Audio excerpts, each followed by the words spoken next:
What I would count on is Neil Rogers, who's up in hockey land in Toronto. I think Neil gets his hockey fixes from watching some minor league hockey occasionally. He's going to be with you for the next 4 hours. And after that, it's anybody's guess. I missed Joyce yesterday, Neil. She was in the building. Yeah? Yeah. I guess she resolved exactly what we thought she'd resolve. Nothing. Just like they're going to resolve today at that Trevor Linden meeting. How can you have a meeting without the principals? Without the principal parties there, and they're trying to say, well, this is at least what this is a dog and pony show, so the players can say, well, at least we made one last gasp attempt, and we tried to do something, and then they're going to go home. See, I was under the impression Goldie organized that meeting. Try to salvage a little bit of work. Yeah, something, he might be in there when you come right down. I got two things I need to ask you about. Yes. Well, I mean, not ask you about, but like Chris Myers, he was Sonny's understudy at KAT when I came to town. Yes, he was. That's right. And I saw him on one of the games over the weekend, and I'm going to tell you, what happened to Chris? It looked like somebody stuck a bicycle pump in his neck and blew his head up. I guess that's old age, huh? Yeah, Chris is all of about 40 now. Yeah, it looks about 80 on there. It looked like Puffy, Not Puffy Combs, but like Puffy in the face. And also Joe Buck. Oh. Now, what's your take on Joe Buck? Cause, you have a great word that you use on people. Yeah. Unctuous. Really? That fits Joe Buck to a T. I'm reading this, Dr. Z in Sports Illustrated, who rates the various announcing teams. Yeah. So he rates the fifth-string guys over the first-string guys. Yeah, he's all over the place. But he did rip Joe Buck an ass, which I thought was pretty good. I did, too. I thought he is so... He's become so sanctimonious, self-important, self-righteous, and unctuous. Right, and has no interest in detail or describing what's really happening in the game. And see, kids like Josh Cordes think that Joe Buck is great because there's such a lack in the last 20 years of any new blood in sportscasting. There just aren't any great new sportscasters. I talked about that yesterday. Booth Shambi. Well, maybe if he has the opportunity, it would be great if he was like the Herald is reporting that he's going to get the opportunity. On TV? Yeah. Well, good. Maybe they heard me yesterday. That's what I suggested. So Josh Cordes should be next in line to do radio. He certainly could do a better job for the Marlins than the guy we got now. Oh, brother. But you know what irritated me about Buck on that whole Randy Moss thing, and I know Randy Moss is a jerk and all that, but...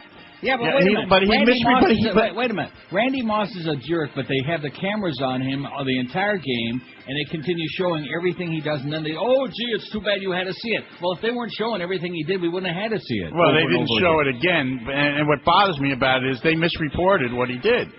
If you turned off that telecast, you thought he dropped his pants because that's and the post game show didn't do anything to correct that. You would have thought that he dropped his trowel and took a dump right there in the end zone, man. And a big deal they made about it. He didn't do squat. In fact, when Tony Dungy explained the tradition there in Green Bay about the Green Bay fans mooning the opposition players all the time, that told us what that was all about. That was the history of that. That's what happened. And for some reason, Chris Collinsworth didn't say anything on the broadcast, but on his HBO show during the week, he talked about how before the game they were yelling racial insults at him, calling him buckwheat. Right. And he's supposed to, just let that all go. I thought the fine was out of line.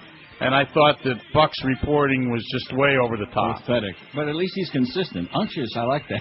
It's your word. I love that word. Unctuous Joe Buck, yeah. All right. Highly overrated, mediocre, and his daddy's turning over in his grave, believe you me. I got news for you. Joe Buck couldn't lick daddy's butt. I can't believe what I just saw. Yeah. At least he was, last couple of years he was senile, but... He had that gruff voice. He was a personality. He was memorable, man. 20 years from now, he's going to remember Joe Buck. How about Joe Buck and Hank Stram on Monday Night Football? That was great. I used to do the radio broadcast. Jack Buck, I'm sorry. And don't get unctuous on me. No, I won't do that. It's just still early in the morning for me. Yeah, how are you handling it now? I'm okay. Everything seems to be going great. Yeah, and I'm not going to the track in the afternoon. Because I just won't do that. First of all, I'm not going to Gulfstream until they put men's rooms in there, not portalettes. And they allow anybody under 70 to go in. Yeah, so I go home, I get on a treadmill for a little while, and then I'm lost. I have no idea what to do with the rest of the day. Yeah, take a nap, take a cat nap from like about 3 to 5, and then you'll be all set to go. Somebody told me yesterday that a power nap, like a half-hour nap, is better than a cat nap because That's true. You know what I do? I take like 4:30 in the afternoon. I got a great couch. I put my head down on the pillow and automatically fall asleep for exactly 1 hour. I don't know why, but I just almost every day I take a nap for an hour and I wake up and I'm ready to kick ass. All right. Usually my own. Well, kick some ass this morning. We'll be listening. Give it a shot. We'll try not to be too unctuous. Yes. Love that word, Neil. Bye-bye. Don't lose too much. See ya.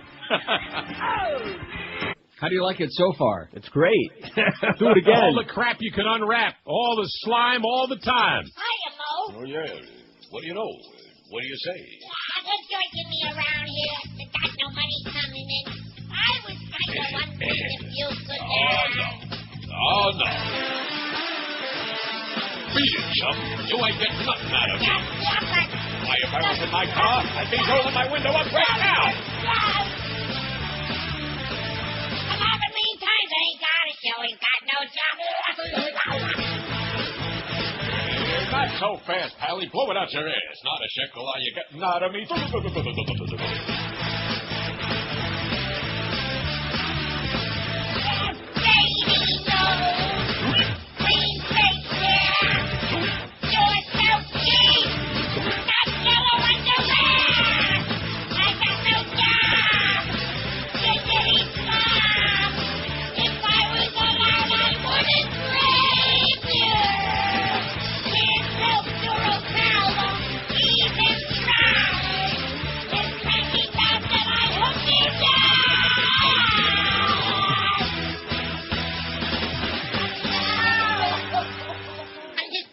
You can loan me $5.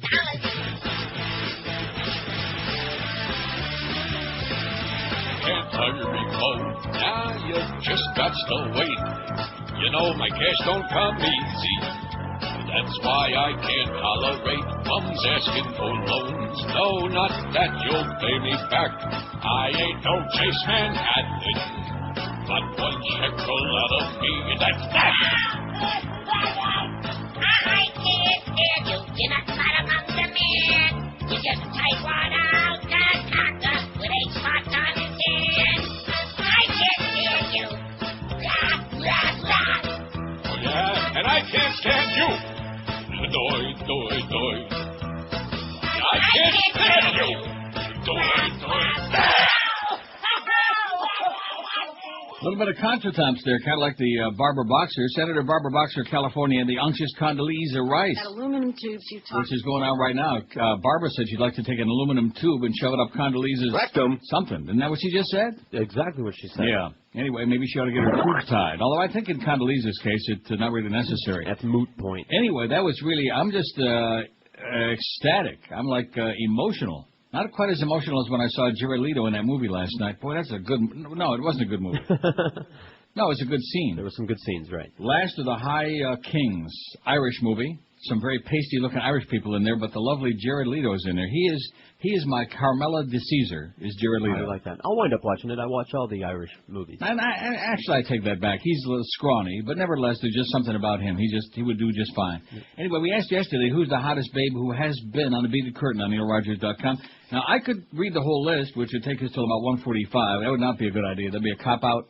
We could either do that or take some really good calls. QAM, hello? Hey, how you doing? I need to ask you a quick question. I was trying to Go ahead. on the website.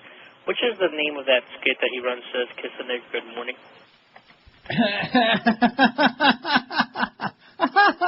That was good. Mm-hmm. Like I said. Oh, wait a minute.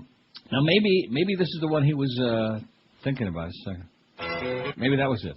Maybe. We'll check that out. Okay, who is the hottest babe who's been on the Beaded Curtain? Carmela de Caesar, or de Cesare, which I like saying that. De Cesare, ba-da-da-da-da.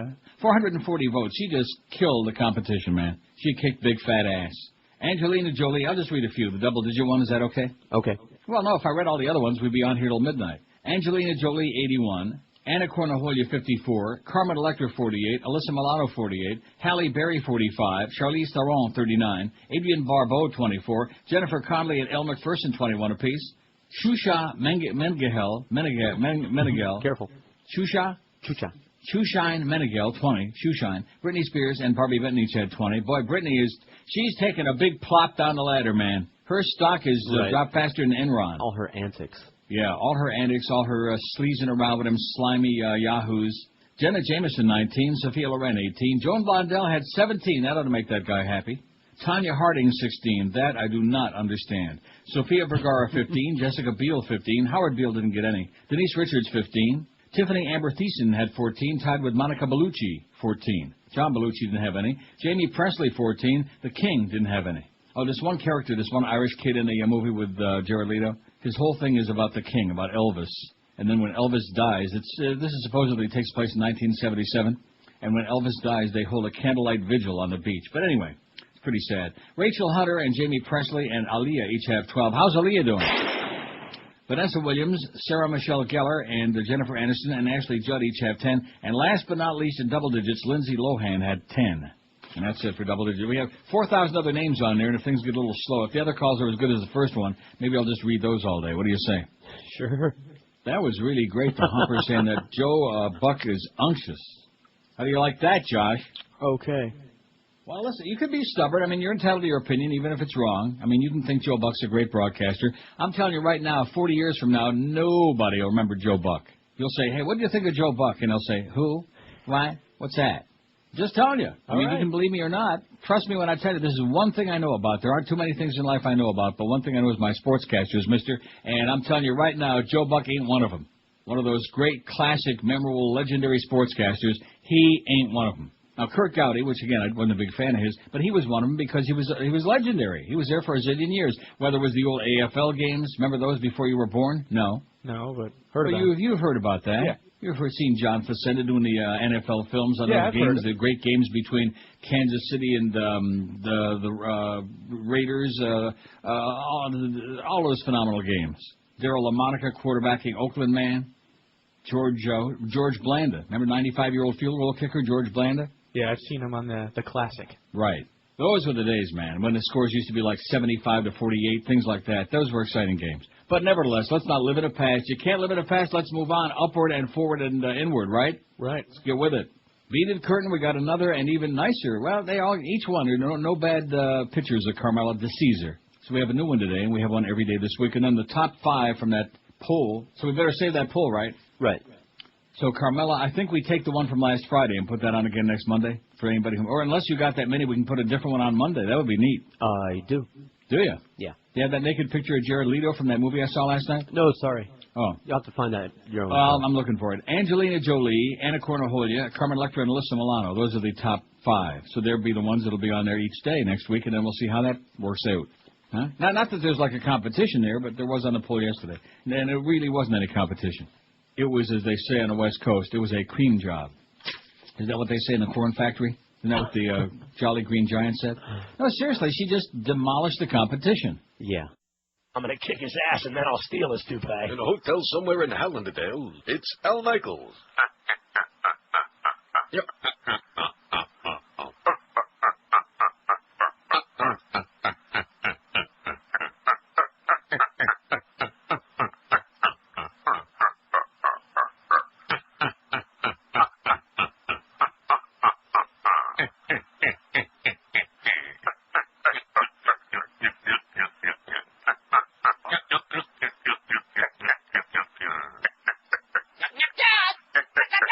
You shut up, stupid.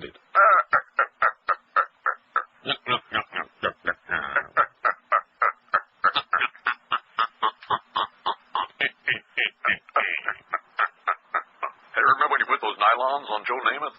Yep. Oh, yeah, sure. It was at the Park Sheridan. Yep. What about it? Yep. That was quite a tryst we had that night. Yeah. So, how's Paradise? Bo Howard David, still on 560 WQAM. And who can believe it, you know what? After everything that's gone down, he's still with us, just like Luca Brasi or whatever his name was, Don Corleone. They hit him with 5 shots, and he's still alive. Same with Mo, man. We tried everything we knew to get rid of his ass, and he's still back there. 4 to 7 this afternoon, in spite of popular demand. So I guess Joyce didn't get everything ironed out yesterday, huh? Well, we don't know what she was here for, really. Yep. Anyway, here's the poll question today. Who or what is the most disappointing flash in the pan? Thanks to Sean. Boy, he must have had these, like you said, holding him back, waiting, you know? He was already faxing them when you said that. That was your psychic. No, that's what I'm saying. He must have already had this list just waiting for me to beg. You know, that's okay. I ain't too proud to beg. Good poll question. Who or what is the most disappointing flash in the pan? We've already got, now let's see. You added a couple more to the ones I had on there, and he had. What do we got so far? We got Scott Farrell's got 6. Flash in the pan. Well, he was on for about 4 months on the station, and then he kind of like racked himself right off the radio. Howard Dean 4, Vanilla Ice 3, Quentin Tarantino 1, Kurt Warner 1, Milli Vanilli and Twin Peaks so far. We only got 15 votes on there. So far none. I'm sure we got many other flashes in the pan that'll be coming in on the phone, maybe 1 or 2. 5670560. By the way, again, I hate to burst your bubble, Josh, but let's get all the bad stuff out of the way in one day, and then we'll just, get it out of the way. See who's getting married?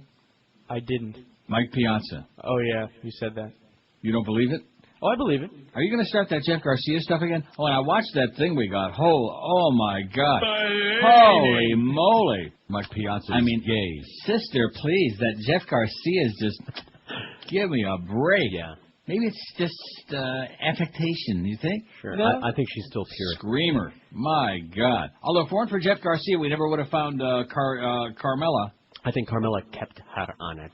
Don't you understand what I'm saying, though? You're right. No, exactly. Who would ever found her? So thank you, Jeff Garcia. Like I said, I already had a picture, but it was not a very good picture, and it didn't send off any alarms. Yeah. Well, this one did. It was alarming. Mike Piazza's getting hits. To a lot of people, that's alarming, too, because he's another one that was always rumored to be gay. Just because he squatted down all the time. The Mets catcher is walking down the aisle with his longtime girlfriend, Baywatch babe and former playmate Alicia Richter in Miami during the last weekend in January. In other words, very, very soon, sources said yesterday. I guess I got to find her picture now. Do you know who that is? Alicia Richter? Well, no, never heard of her. Former playmate. Well, that means she's out there. Former Baywatch, although you don't like that show because it's Pamela Anderson was on it. Skanking it up. And, of course, what's his name? David's Hasselhoff. How do you spell Richter in her case? Her name is Rickter. Alicia Richter, Rickter, says the New York Post. Got it. So Mike Piazza is getting married. Thank God for that. Oh, God. We don't want the sports world overtaken with all these maricones, man. It's bad. WQAM, hello. Hey, Neil, how you doing? Pretty good, Pally. I got one for your list. Excellent. John Kerry. Don Kerry. John Kerry. Oh, John Kerry. Okay. Yes, hey, our president. John Another Kerry, thing, Neil. Yeah. I am sick and tired of seeing all these fat asses in the stands. I want to watch the damn game. Yeah, right. Amen. Right. I don't want to see the people on the sidelines. I don't want to see the fat-ass clowns in the stands all running around naked in 20 below weather. Nobody wants to see those people. We want to see the game, you idiots at CBS and Fox and ABC. We want to see the game. There's so little game anyway because it's 90% commercials and promos now. So give us a little bit of the game, okay? When they missed Brady's touchdown in that game last week, that was absolutely unacceptable is what it was. Somebody should have been horsewhipped for that, don't you think? Yes, without question. Seeing Tom Brady stick his way into that pile, drive through that pile. Just barely got in there, too, by the way. WQAM, hello. Mike on somebody. WQAM, hello. QAM. Hey, Neil, yes, and the Dolphins picked Eric Kumaro. 567, maybe they're not going to respond to this poll today. That would be fine. Maybe it's the middle of the week we hit a dead end. That could be it. The most disappointing, who or what is the biggest flash in the pan? You'd think there'd be zillions of those kind of people, right? Here today, gone tomorrow? Wouldn't you? You'd think. Yeah, but there aren't. WQAM, hello. QAM. Neil. Yes, sir. How about Mark the Bird Fidrich? Yeah, that was on. This isn't Sean, is it? No, this first time caller, Neil. Because he had that on his list, and nobody knows who the hell that is. But I'll put him on there because that's two people saying it, so I'll put him on there. I remember him. He was very popular. Well, I'm a Tiger fan. That's why I know. Oh, I'm so sorry. I apologize then. Good luck to you, pal. You'll need it. Thanks, Neil. Okay. Oh, the poor Tigers. Detroit. How the mighty have fallen. Wow.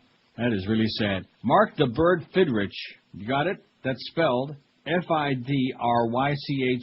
Mark the Bird Fidrich. You know who that is, don't you, Josh? I don't. You don't?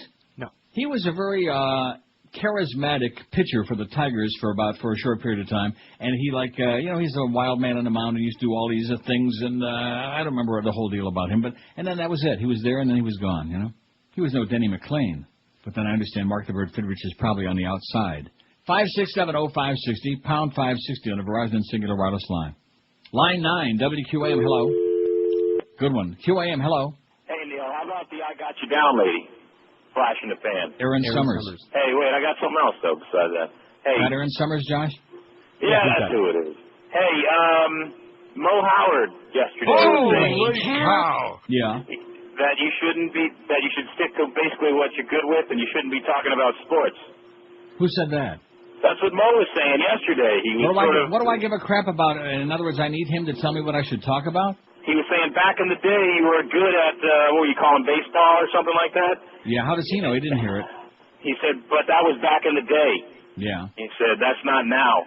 And you shouldn't be talking about sports, basically. Tell me more about programming his own 3 hours, okay, that nobody wants on the air. Have a great day, pal, and good luck to you. Aaron Summers. Yeah, Mo, worry about your own crappy 3 hours there with your butt-licking interviews with all those people that nobody wants to hear, okay? With Dick Stockton. Oh, my God, if I have to hear any more of these old hacks on there with Mo, one old hack is enough without having a pair on there. See, what he resents is the fact that we're talking stuff on here. He doesn't dare to rip an ass to most of these other guys because they're his colleagues in the business, so he's going to kiss up to them, you know? I was ecstatic that Hank had the balls to call Joe Buck unctuous. That was good. Now, that means that Josh probably ain't speaking to Hank anymore for a while, a couple of weeks, but that's okay. You'll get over it. Here's some good news, finally. Broward Commission sets March 8th special election on slots. How do you like that? All right. I think the sky is going to fall because we may have real slot machines in Florida. I don't think we'll ever be the same again. Well, while this was going on, where's that story I have about your fat-ass governor?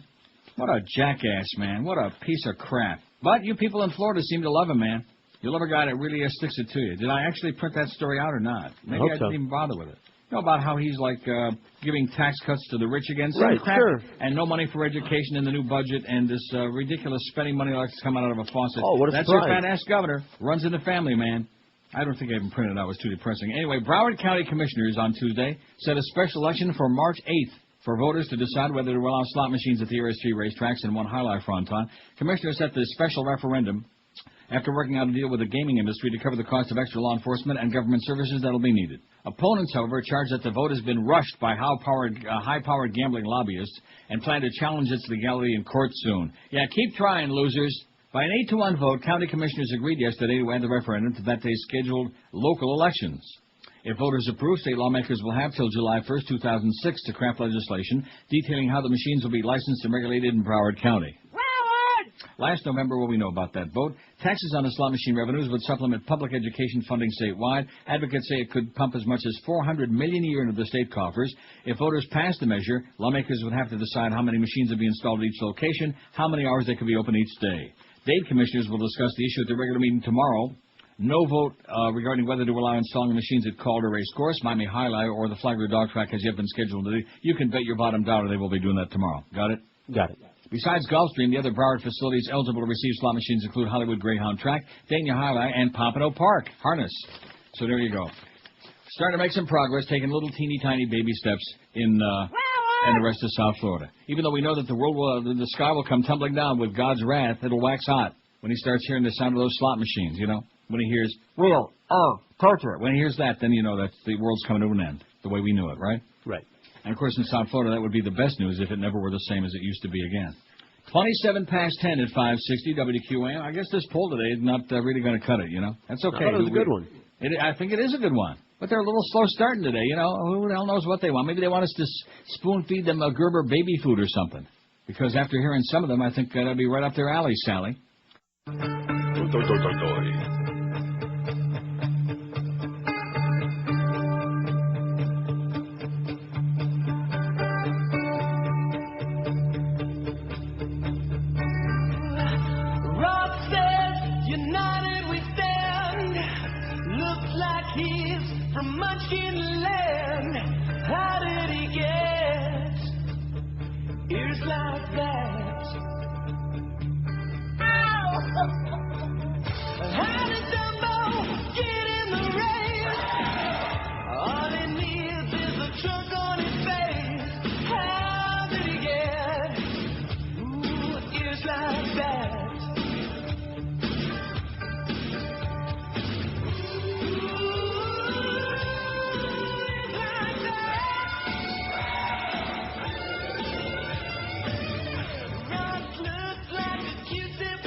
choice for the poll. Somebody faxed that in. Ross Perot for Flash in the Pan. You can say that again. Now, there's only one reason that he ever rose to popularity. You know who that was? Who's responsible for that? Loan me $50. That's it. Our good friend Larry, who kept putting him on there to whore the airwaves and to con the public with that crap. All we got to do is roll up our sleeves and do-do-do. Look under the engine, dust off them old studies and do-do-do. And I was do-doing every time I saw him on there. And millions of people voted for him, which goes to show you how gullible the pubic really is. 5670560. Hey, that's a good one. He'll get a lot of votes. Ross Perot, right? Oh, yeah. Who or what is the most disappointing flash in the pan? So far, Howard Dean and Scott Farrell, Todd. Same person, 17 apiece. WQAM, hello. Hey, Neil. Yes, sir. Hey, man, I got the ultimate Miami Dolphin flash in the pan. The definitive answer, okay? Cecil Call. Oh, yeah, Cecil. I'm going to have to play that. Yeah, thank you. Thank you very much. Cecil's Lament. Don't let me forget, okay? All right. As Hank said, he was just trying to get a look. Just trying to take a peek. You know, that was hysterical. That was. Cecil, we won't see him no more. WQAM, hello. Hey, Neil. How's it going? Good. All right. How about Dennis Rodman? Was a flash in the pan? Yeah. Once upon a time, he was everywhere, and it's like, poof, gone. Okay, put him on there. I don't know if that. Well, that's two we can play. We can play Dennis Rodman and See, I thought we had a poll question, but this is just an idea for comedy bits. Name people you don't like and comedy bits that you do. Right. Well, that's okay. That's fine. Yeah, whatever. Good time. That's what we're here for. Help you kill some boredom time, man, in South Florida. Now let's take a look at that schedule for today. We got Mad Dog Jim Maddich 2 to 4 under protest. He's playing the game under protest. 4 to 7, we got Mo Howard David. And by the way, let me say it again, Mo. You worry about your 3 hours there, okay? You worry about whose ass you're going to kiss between those 3 hours. And let me take care of these hours. I have no problem here. We're doing just fine. We're kicking big, fat, juicy ass, okay? So mind your own business. Then 7 o'clock, we got the Beast at the Convocation Center. What's that all about? What's he convoking? What's he convocating? Well, they play Duke tonight. Oh, so in other words, we got like a hour and a half pregame? Probably. Wow, because we got Hurricanes warm-up at 8. And then 8:30, you got Hurricanes and the Duke Blue Devils. But where is that? It says at Duke. Is it at Duke? No, it's at the Convocation Center here. Then why does it say it like this? See, this Clarence, who supposedly is a hurricane maven, you know, he's part of that whole sick establishment over there, he doesn't know how to make out a schedule. When you put a listing of a ball game, you always put the visiting team first. Am I right? Yeah. It's got Hurricanes versus Duke, so the way it looks on here is like it's an away game, but it's not its home game at the Convocation Center. And then, of course, Eddie K follows the basketball game such as it is. Any interest? No. They're kicking ass, man. They're really big. What's that coach? What's his name? Faith? Frank Haight? Frank Haight, Gotta have Haight, Faith. WQAM, hello. Flash in the pan? Yeah, for Reverend Jones, flash in the pan, right. WQAM, hello. WQAM, hello. Hey, Neil. Yes, sir. I'm wondering, anyone called with a spy report on Mo's show yesterday? About what? Well, he started saying things about how, I don't want to add fuel to the fire, but he was sure, saying go right ahead. Get out a match. Get out a Bic lighter, man. Well, he was saying... Start a conflagration. He was making comments about you and how you don't know anything about commentating on sports or whatnot, and that you're old school and you couldn't do it nowadays. I believe you do a real good job if you really commit to it.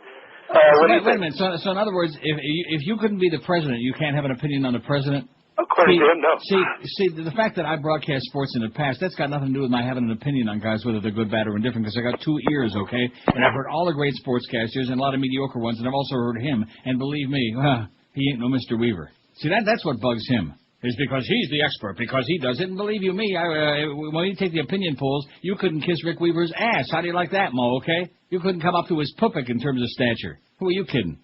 But nevertheless. See, this is good. Let's get it started once again. Because he can't restrain himself. He's only been on there a few days, and right off the bat he's starting. And in addition to which, it's pretty obvious, get a life, okay, you silly old coot. Get yourself a life. What's he doing again? The same old tired crap. I'm listening. God. Anybody that works on this station, I mean, I can understand, like Hank now's in the car on the way home, he's listening maybe or whatever, and when you get home, you forget about it, right? You take Mo's advice, forget about it. But oh no. I'm listening. That's all he does, ever since the day he darkened our door, and believe me, it was a dark day for Gotham City, the day he darkened our door, with that ugly, nasty muskrat on his head. And every time you keep telling me, oh, he's reformed, you know, all you got to do is, like, look at him cross-eyed and his true colors come out, like that day he started ranting and raving about the Beast. If that Beast thinks I'm going to make up with him, grow up already. Get a life. Get a life. That's your biggest problem, oh, you have no life. Absolutely correct, sir. God. Go listen to Perry Como records. Do something that's more suiting for you in your old age, in your dotterage. WQAM, hello.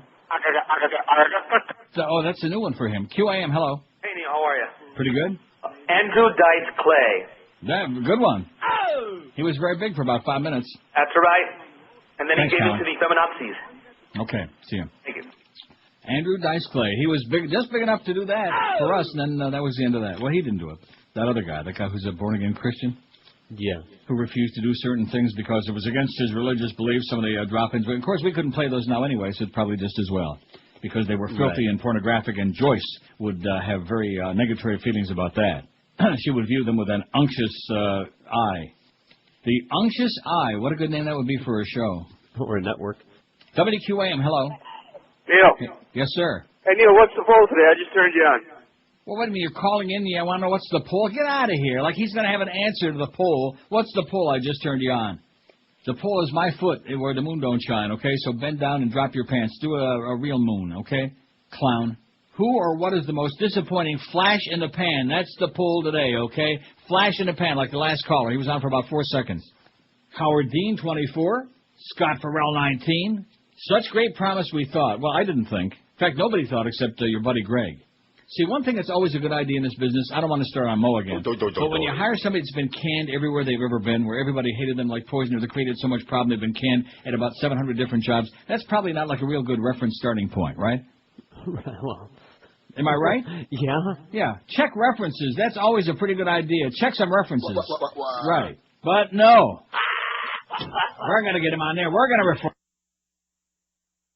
I just can't believe that many talk about old school. I can't believe that many people remember him.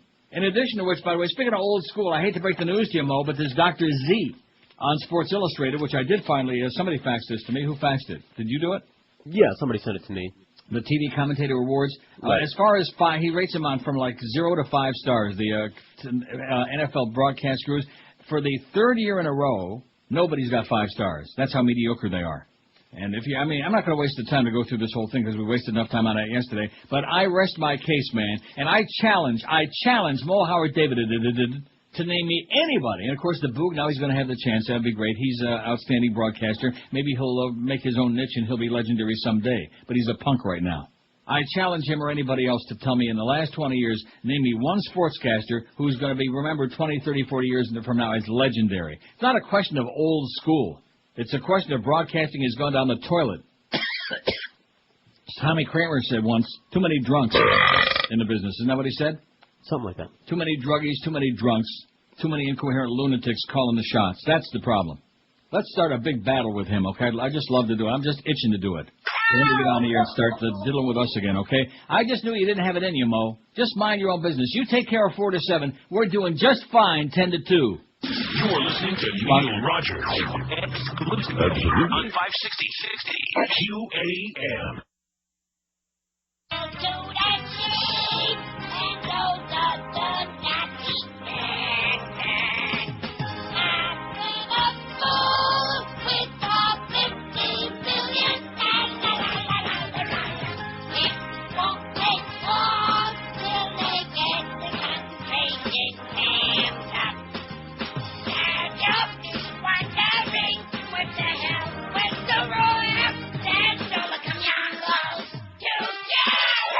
Well, it's 2 of the bits that I've played both of them already that Boca did this week. I can't understand a word he's saying in there, but they're both great. Yeah, they're hysterical. They're his musing.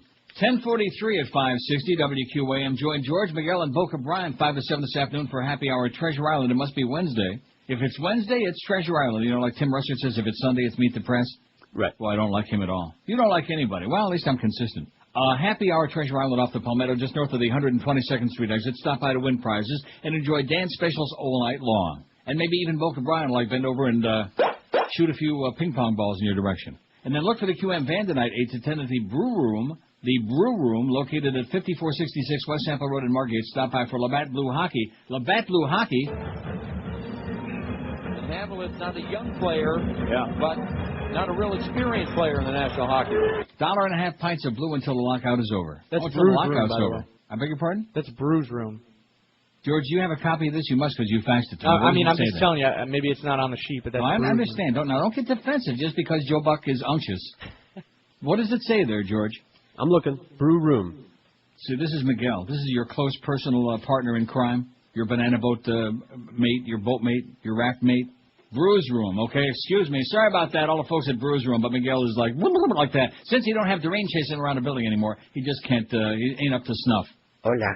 Speaking of that, this is a good segue. Spain Catholics in condom U-turn. Well, it's about time. The Pope probably pretty porked off about this. In a substantial shift from traditional policy, the Catholic Church in Spain has said it supports the use of condoms to prevent the spread of AIDS. Condoms have a place in the global prevention of AIDS. Juan Antonio Martinez Camino, spokesman for the Spanish Bishops' Conference, told Juan Antonio Martinez Camino Schwartz, told reporters after meeting yesterday with Health Minister Elena Salgado to discuss ways of fighting the disease. The Catholic Church has repeatedly rebuffed campaigns for it to endorse the use of condoms in the fight against AIDS. The Vatican states that condoms, being a form of artificial birth control, cannot be used to help prevent the spread of HIV, the virus that causes AIDS. Martinez Camino Schwartz said the Church's stance was backed by the scientific world. He said at a recent study, scientific world and the Church, I'm sorry, but they just don't, they just have a little conflict there. He said at a recent study by experts in the medical magazine Lancet, which supported the so-called ABC approach to abstinence, being faithful to partners and using condoms. Oh, I didn't know they used condoms on ABC. Saved by Shakir, and he holds it. See, hockey's underway again, by the way. Bet you didn't know that. Hockey's underway. Not in South Florida, though. The Church is very worried and interested by this problem, he said. Martinez Camino Schwartz Goldstein. The shift was welcomed by the Spanish Federation of Lesbians, Gays, Transsexuals, and Bisexuals. I think it was absolutely inevitable that the Church would change its stance, said Federation President Beatriz Jimeno. See, I'll tell you what Mo has really got out of shape about, and that is the team he's broadcasting, the Dolphins. Since he came to town, they've really started going downhill, straight downhill since he came. Is that correct? That is absolutely correct. I mean, they've just gone in the tank. A once proud, great franchise. Since he darkened our door, they've gone in the toilet, man. While certain other teams, I don't want to mention the defending world champion New England Patriots, are just kicking ass, okay? That's what really must bug his fat old hairy ass. George Lucas is excellent. I was trying to think of that the other day, you know? George Lucas. Not that I was trying to think of him specifically, but some of the... Huh? You couldn't remember his name? No, I don't mean that. Yeah, I kept saying Ray Perry. They look a lot alike. George Lucas, 1977, and then all crap. Right, very good. Right. Here's another one. Ashley Bancroft. The chick on CNN with Ashley Bancroft. Don't you remember she was like on 9/11? They had her featured on there with the glasses, those black frame glasses. Her. Reporting from, Ground Zero. Mm-hmm. And she was all over. She was on CNN, MSNBC, and then all of a sudden, she disappeared. The chick on CNN with the black glasses that was on every event, every minute around the world, and then all of a sudden just disappeared. Good one. Okay, what else we got? Got some facts. Does this poll take off? They're a little slow today. Oh, disappointed. Now, let's see. No, but he wasn't a flash in the pan. See, they don't understand this. They don't Bill understand Zimfer? the question. Huh? They don't understand the question. It says, by disappointed, I mean disappointed he's gone. Well, that's fine. I'm sure a lot of other people, like the Mad Dog, are really disappointed that he's gone, too, Bill Zimfer. But the fact of the matter is he was hardly a flash in the pan. Did the Dolphin games with Mad Dog for like 7 years or 9 years or something like that. And we did a pretty damn good job, too, by the way, and didn't make a lot of trouble like certain other people we know. Didn't try to get everybody fired, and got screwed big time when somebody came to town. Absolutely. We all know about that. Well, I'm going to tell you, if you just mind your P's and Q's, Mose, maybe you'd have a chance, Mose. But you just can't control it. You just can't hold yourself back. Just always trying to stir it up and start taking the gratuitous shots instead of just trying to do a good show yourself in there, which, by the way, I'm not listening to. I heard 5 minutes of that one day, about 3 minutes of him kissing Dick Stockton's ass, and I made a comment about it, okay? Now, I know that he's sitting there listening right now, every minute of every day, glued to that radio. Oh, do you hear what he's saying? He's talking about me. Blah, blah, blah. Do you hear what... yeah, right. Get a life. Get a life, you silly old goat. The ball will be picked up by Soleil. This guy's very good, too. I can't think of what his name is. He's the announcer for the Anaheim Mighty Ducks. He's excellent. I don't know what his name is, though. And I'm not going to say he's going to be legendary, but he is excellent, though. I will give him that. See, we didn't do hockey announcers because that would be like talking in a thimble. The whole audience would bail out. Nobody knows from hockey announcers. Josh Cordes would know a hockey announcer if they stuck their foot up his ass. And so, although you do know who Joe Bowen is, though. I do. Right. That's only because I keep playing those promos. Right. Anybody else? You know Jeff Rimmer. Yeah. He probably tried to get you to buy him lunch a couple of times before he left town. But that's probably that would probably be it as far as hockey announcers is concerned, right? Right, and I couldn't point those guys out by any means. How about Bill and Foster Hewitt in Toronto? Wouldn't remember the voices? No. Well, you've heard me play the carts. Yeah, I've heard them. Yeah. So in other words, you at least have an idea of who they are. Sure, why not? There you go. See, well, you're making progress, man. When hockey gets going again, by the time they start again in 2 years, you're going to be right up to snuff. All right, And they're actually saying that it's not only this year, but there's a very good chance of next year, too, is what they're saying right now. I don't believe that because I think a lot of the medium and lower paid salaried guys, they're not going to be able to hold out that long. I mean, the guys making the big bucks, you know, the guys like Matt Sundin and Forsberg, guys like that, it won't make any difference to them. Guys making $8, $9, $10 million a year, right? Yami Yager. I know that's not his name. That's what Don Cherry calls him, Yami Yager. Oh, gee, you hear what Neil said? He didn't know his sports. He called him Yami Yager. Yeah, I don't know my hockey. I mean, I sure wish I knew hockey like Mo. Jerry Rafferty of Baker Street, flash in the pan. Okay. Okay, what? You know, Jerry Rafferty had that hit. I mean, yeah. Obscure would be more like it. Well, listen, that's what they're saying. At least they're responding to the question. Now, boy, you're really a hard ass today, just because you're getting screwed over at Treasure Island on that talent fee. If I were you, I wouldn't be charging $600 a spot. Maybe then they'll get back in their good graces again. Oh. You know, that Fat Boy. Yeah, listen, I hope Fat Boy, somebody get him a message, okay? Get a message to, remember that thing about message to Garcia? Get a message to Jeff Garcia. No, seriously, Fat Boy, you better quit playing fast and loose with George's income, okay? Because I'm getting really tired of having to write out these big fat checks to keep him and his family alive because you're screwing with his talent fees, okay? Fat Boy, and you lie like crazy. You lie like a champion. Although that's right. What's the other account he got you now finally to try to make up for that? Oh, Miami Highlight. But that's them. I cut their spots every now and then. Yeah. And you get paid for that? Oh, yeah. About $6,000 a spot? Sure. Well, you're going to have to do. You're going to have to make up for that money that he's costing you. Fat Boy, fat stuff there. And he's only porked off about that Treasure Island thing because he's not getting those free jobs there anymore like he used to. Oh, they're not free. Oh, well, in that case, like I said, he probably still is. In fact, he's probably using the money that you're supposed to be getting for the talent fee to get more of those jobs. Speaking of that, the panic that's gripping American TV. Oh, I love that. The panic that is gripping American TV bosses facing a puritanical backlash or exorbitant government fine has today extended to a cartoon series, the BBC drama. We had the cartoon story yesterday, but now more than that. Fox TV has decided to pixelate a bear derriere in a cartoon series, The Family Guy, which was originally broadcast 5 years ago with absolutely zero complaints. And American Public Television Network, PBS, is censoring BBC drama documentary Dirty War, wary of attracting a public backlash and fines from the federal watchdog. PBS, the American Public Television Network, said it would cut scenes featuring a naked woman being decontaminated in a shower in the film that centers on the aftermath of a dirty bomb attack in London.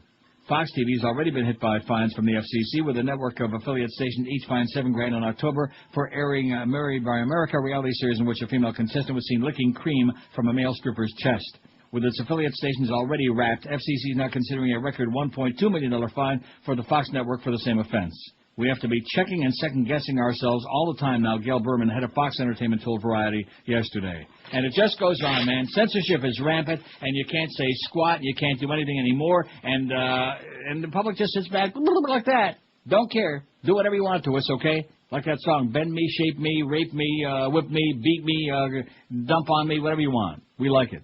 We're a bunch of collective masochists. Don't you think that's in the American psyche now? That 50% of the public that supports Bush, they're a bunch of masochists. Right. They like being abused. They're into pain. Welcome to the house. In fact, wouldn't that be a great name for the stadium instead of Dolphin Stadium, which is kind of like predictable and bland? How about the House of Pain, owned by Wayne, right? Sure. And they'll play unless it wanes. At least the Marlins, anyway. Boy, that's really a shot at the Marlins, too, naming it Dolphin Stadium. I realize Yankee Stadium, you know, the Giants play football there, but Yankee Stadium has been that since 1923, since Baby Ruth built it. But naming it Dolphin Stadium when the Marlins are still playing it, that's like a real shot. That's the kind of guy he is, man. That's the kind of hard-hearted, nasty, miserable, Wayne, everybody hates you like poison. Wish you'd get some kind of, like, nasty disease. WQAM, hello. QAM. Hey, I got one for your poll. Yes, sir. Brian Bosworth, the football player? Brian Bosworth. He was real popular for about 2 minutes. Yeah, he made that really good biker movie, too. and he made that haircut popular for about 30 seconds. Absolutely. Thanks a lot, right. man. See ya. All right. Good choice. Brian Bosworth. That's a good choice, ain't it? I bet you even George knows who that is. He made some movies, didn't he? Yeah. Really bad ones, too. Yeah.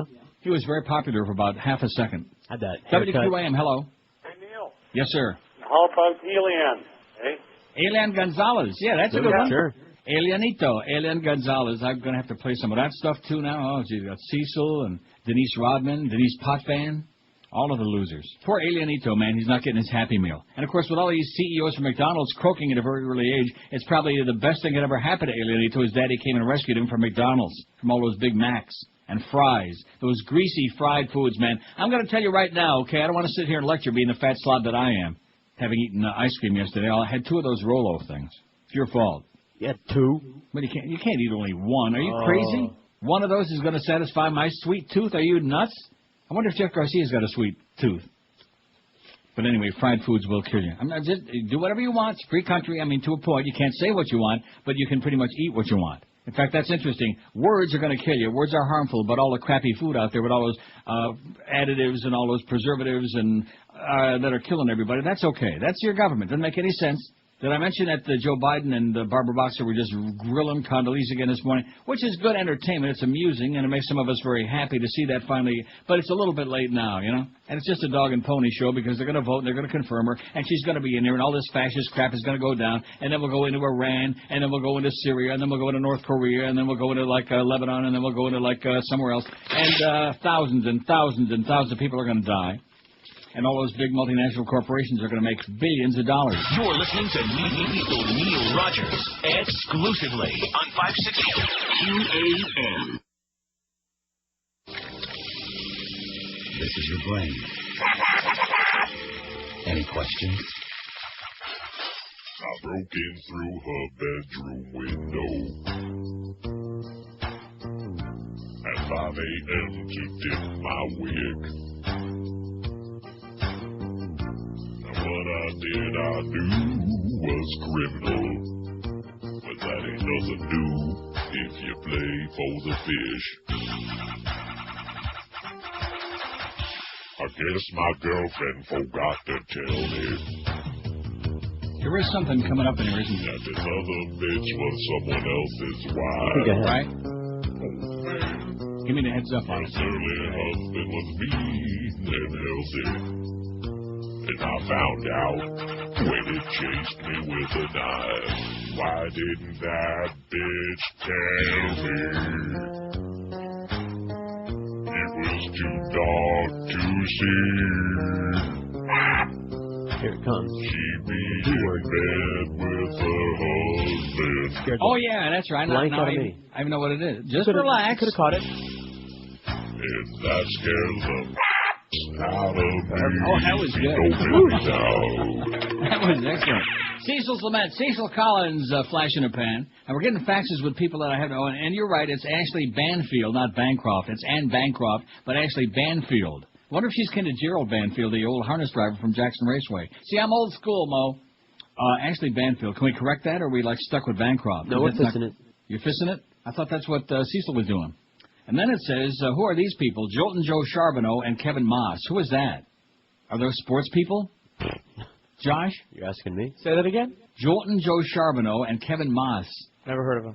I remember Duke Moss pitched for the Yankees way back in the day, because I'm old school, 100 years ago. I have no idea who those people were. Kevin Moss sounds familiar. Was he a baseball player? No.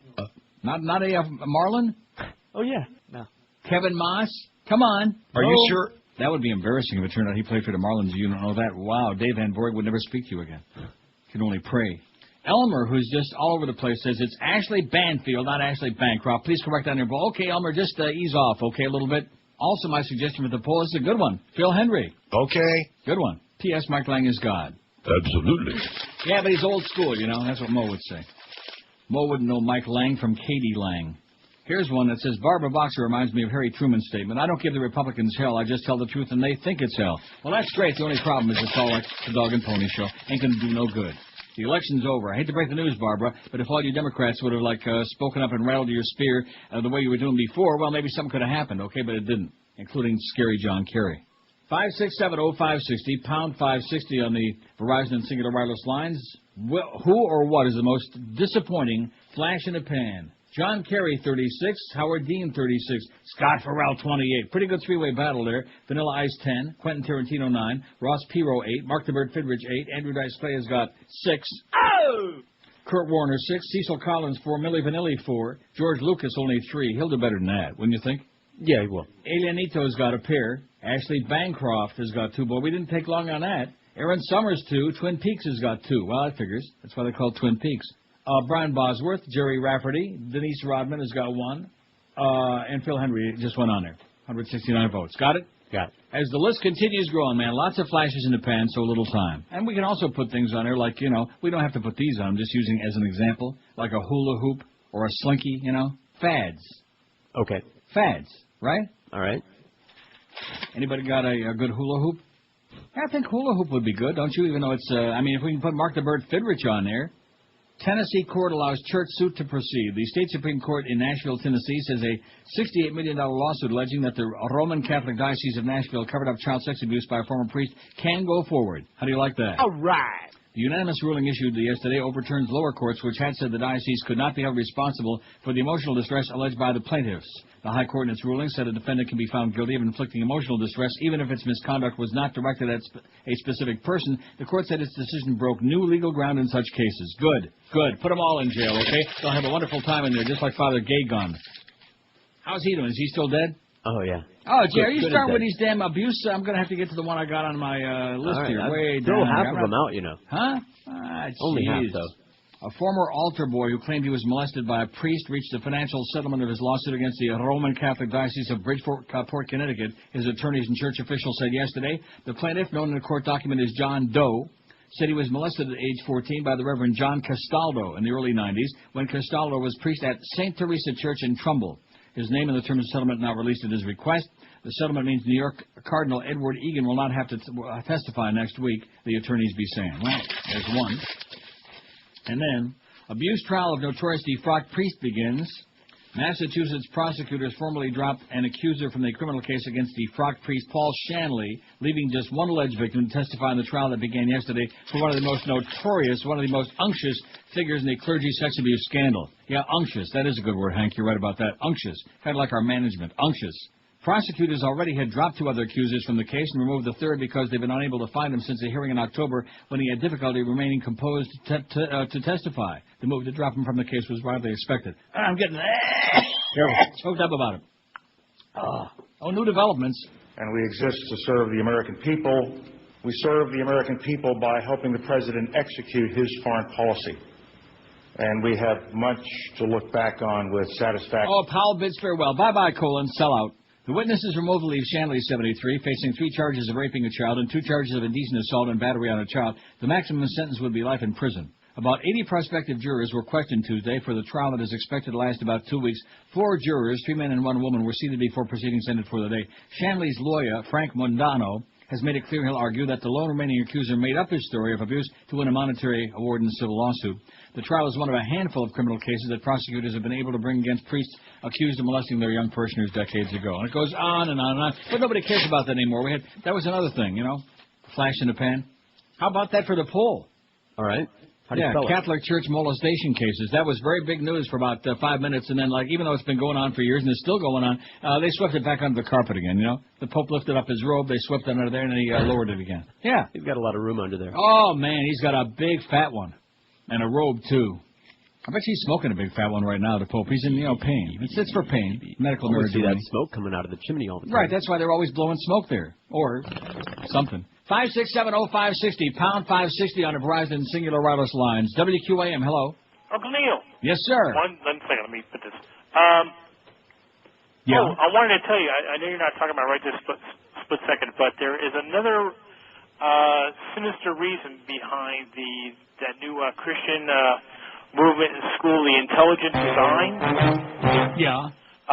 What they're not telling you is on that one front is, true, but the other side is, since from the beginning of time, all religions have preached that Earth is the center of the universe and all things revolve around. If they go with the intelligent design, it leaves them a little bit of wiggle room now for when life is discovered on other planets. Oh, I see. This is going to give them an out. I'll give you an out. Exactly. Keep talking while I check to make sure my heat is off because I'm starting to gag here. Oh, okay. But anyway, there is another. I had read that elsewhere, and I put 2 and 2 together also. But for years they've been screaming.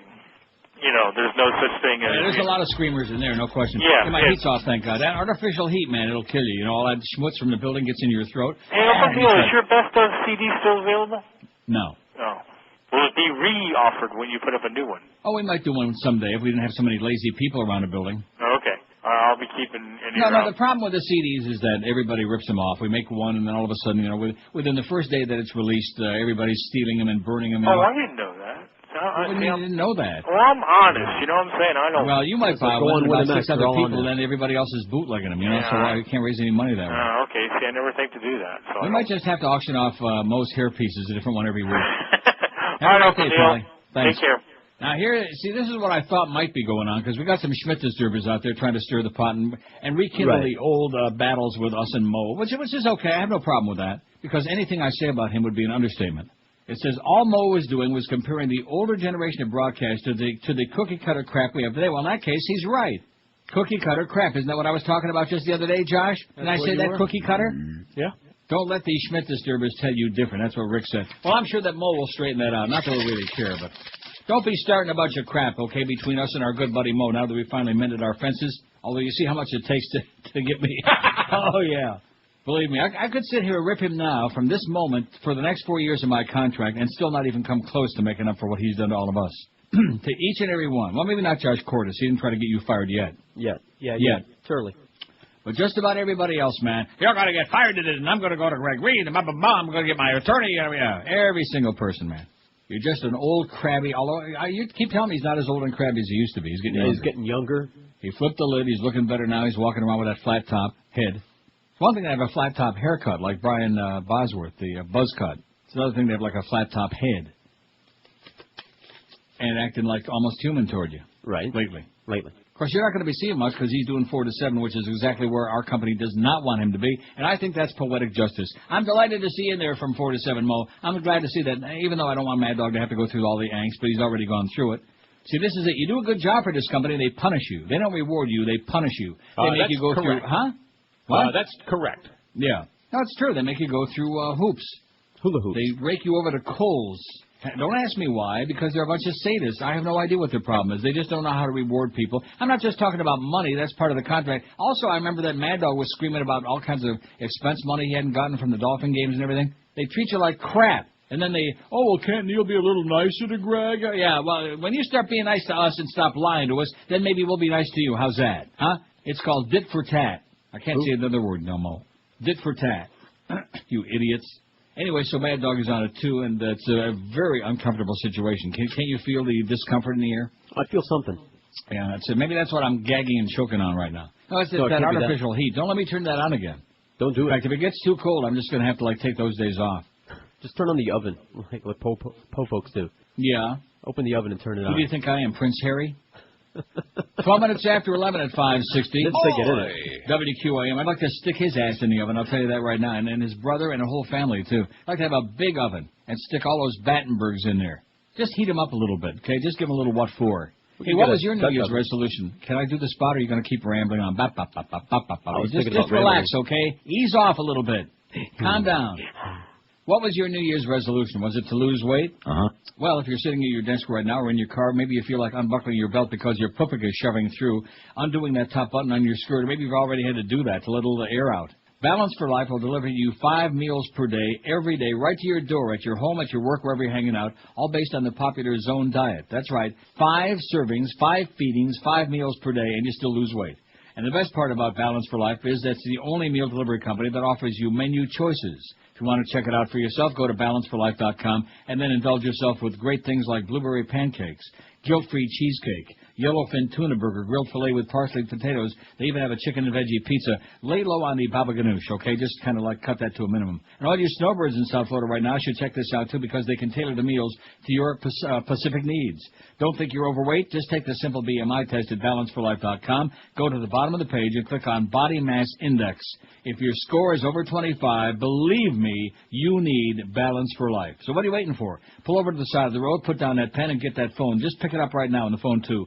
Call Balance for Life right now and start losing that weight that you resolved to do, but you never get off. Call 1-866-225-4543. That's 1-866-225-4543. Or on the web, like I said, it's balanceforlife.com. You're listening to Neil Rogers exclusively on 560 QAM. Now, I'm a little slow learner, but Neil, I apologize. It's Wadio. You are the truth. We're so sorry. Yes. Dennis Rodman. Friedel Stock and all the teddies in Hughes and Green. We're so sorry. Dennis Rodman. But the panties come with snappies to secure your little thing.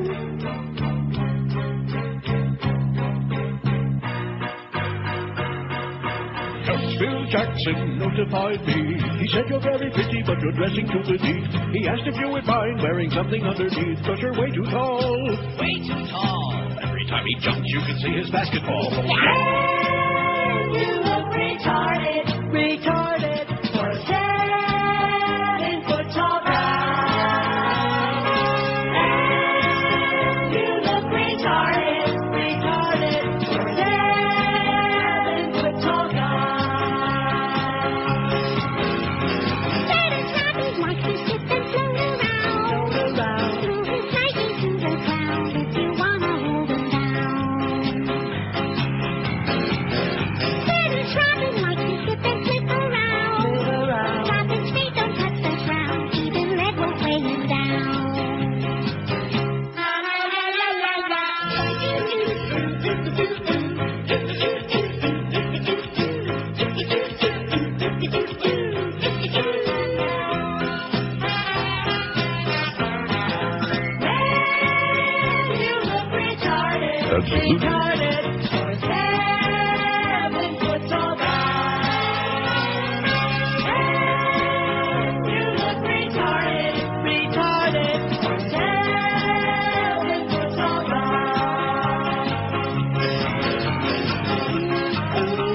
John Kerry 42,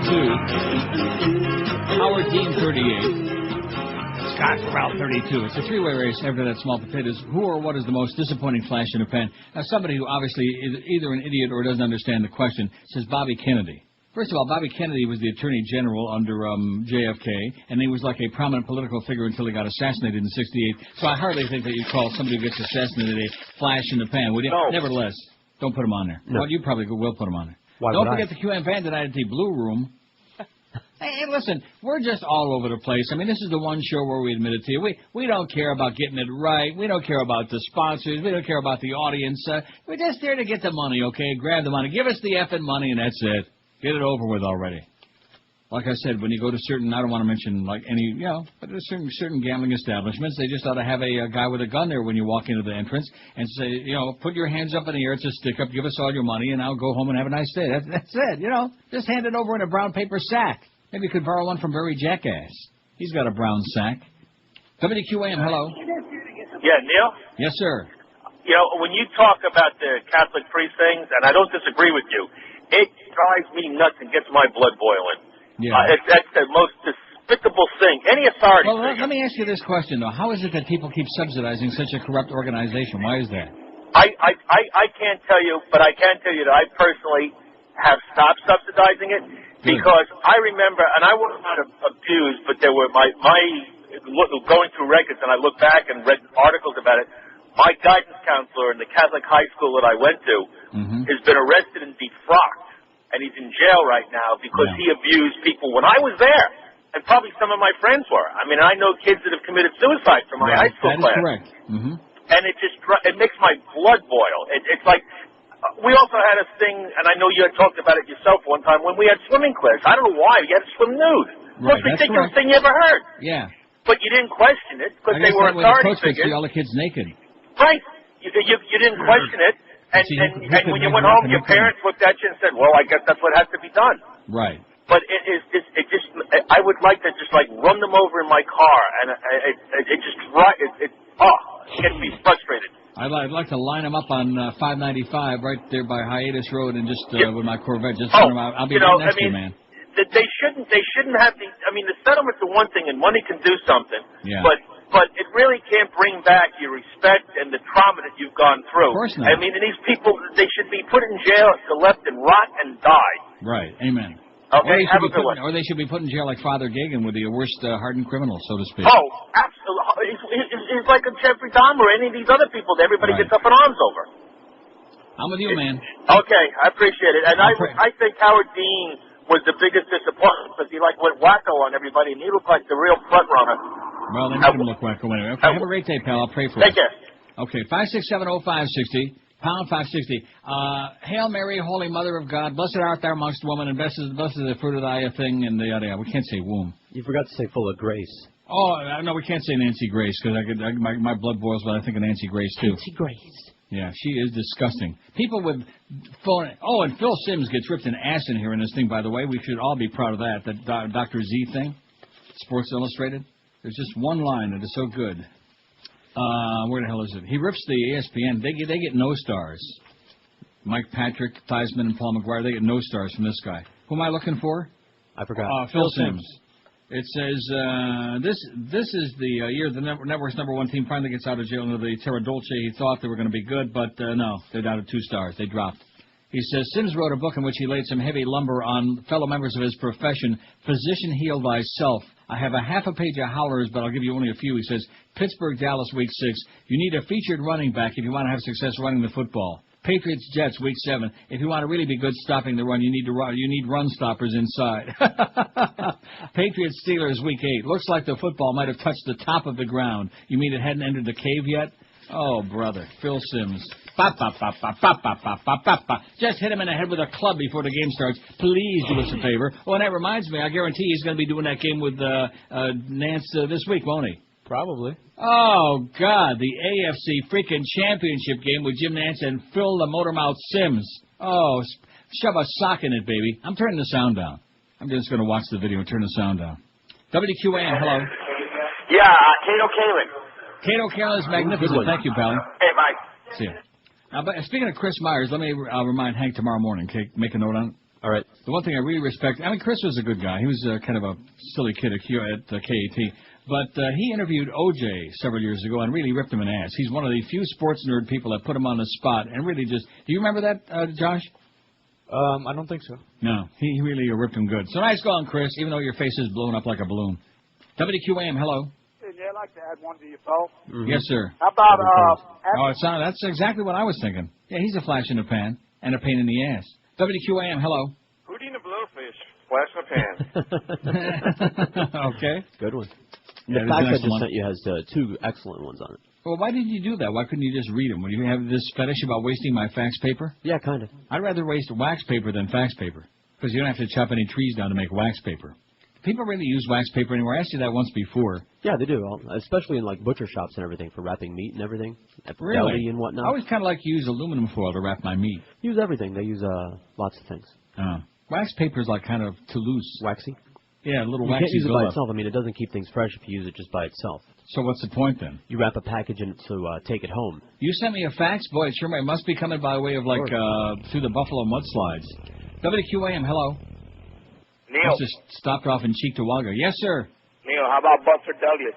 Buster Douglas? Yeah. Okay. All right. Michael. Remember Buster Douglas? No. I do. Yeah, I knew Josh would. Yeah, that's a good one. 5670560, pound 560. How about Kent Douglas played for the Toronto Maple Leafs for about 5 minutes? No, just a joke. Don't start with those hockey things now. Blazers 1 for 3, so they have 1 goal on the board here in the shootout. Well, this guy's really exciting. What is that? Purpose here at the Boston Garden means anything or not, but the Oilers have won only 2 games here in the last 9 years. That's out of a total of 15 games. The Oilers, of course, say it means... The 88 Stanley Cup. Now, this could be with Fred Cusick on there. Boy, talk about great. Wow. He was sensational. 5, 6, 7. See, Boston has got guys. The one thing about Boston sportscasters, why are you back on that again? Because I feel like it. They've all either been great or horrendous.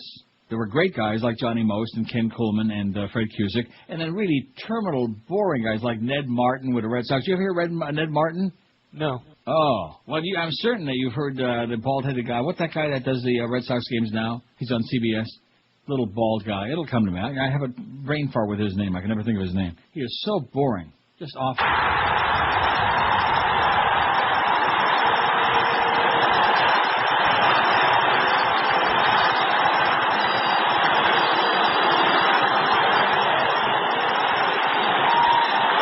think it's safe to say the Bruins are happy to be back home. This pass was cut, and Gretzky made the pass. One of the problems in the short neutral zone is the back check. Oh, we missed a great caller by somebody. I have no idea. Why are you doing all this sportscaster stuff? Because I feel like it. Because Josh made some asinine comment yesterday about how Joe Buck was God and about how that Dave Van Boring guy is the best baseball broadcaster ever in the history of the Marlins and the history of the National League. And I had to take exception to that. That's what I said, huh? You said Dave Van Boring is the absolute best, and he's got the best hairpiece, even better than Moe's. And he's got a hot wife. Isn't that what you said? Okay, moving along. And that he smells good. And he smells great. McClellan on the wing. Gretzky, big drive. Hey, he scored. Oh, there's a good call. What was that? That was pathetic. It's 28 past 11 at 560 WQM. Hey, if you look in the mirror and you wonder where the hair all went, it went down the drain on the flow. It's gone. Charles Alfieri can help you out though, because for over 30 years now, this copy is 5 years old, George. All right. It says here, no, seriously, this copy is over 5 years old, Troy. So instead of coming in the morning and kissing my ass like you were this morning, Troy, I'd rather have you do something about some copy.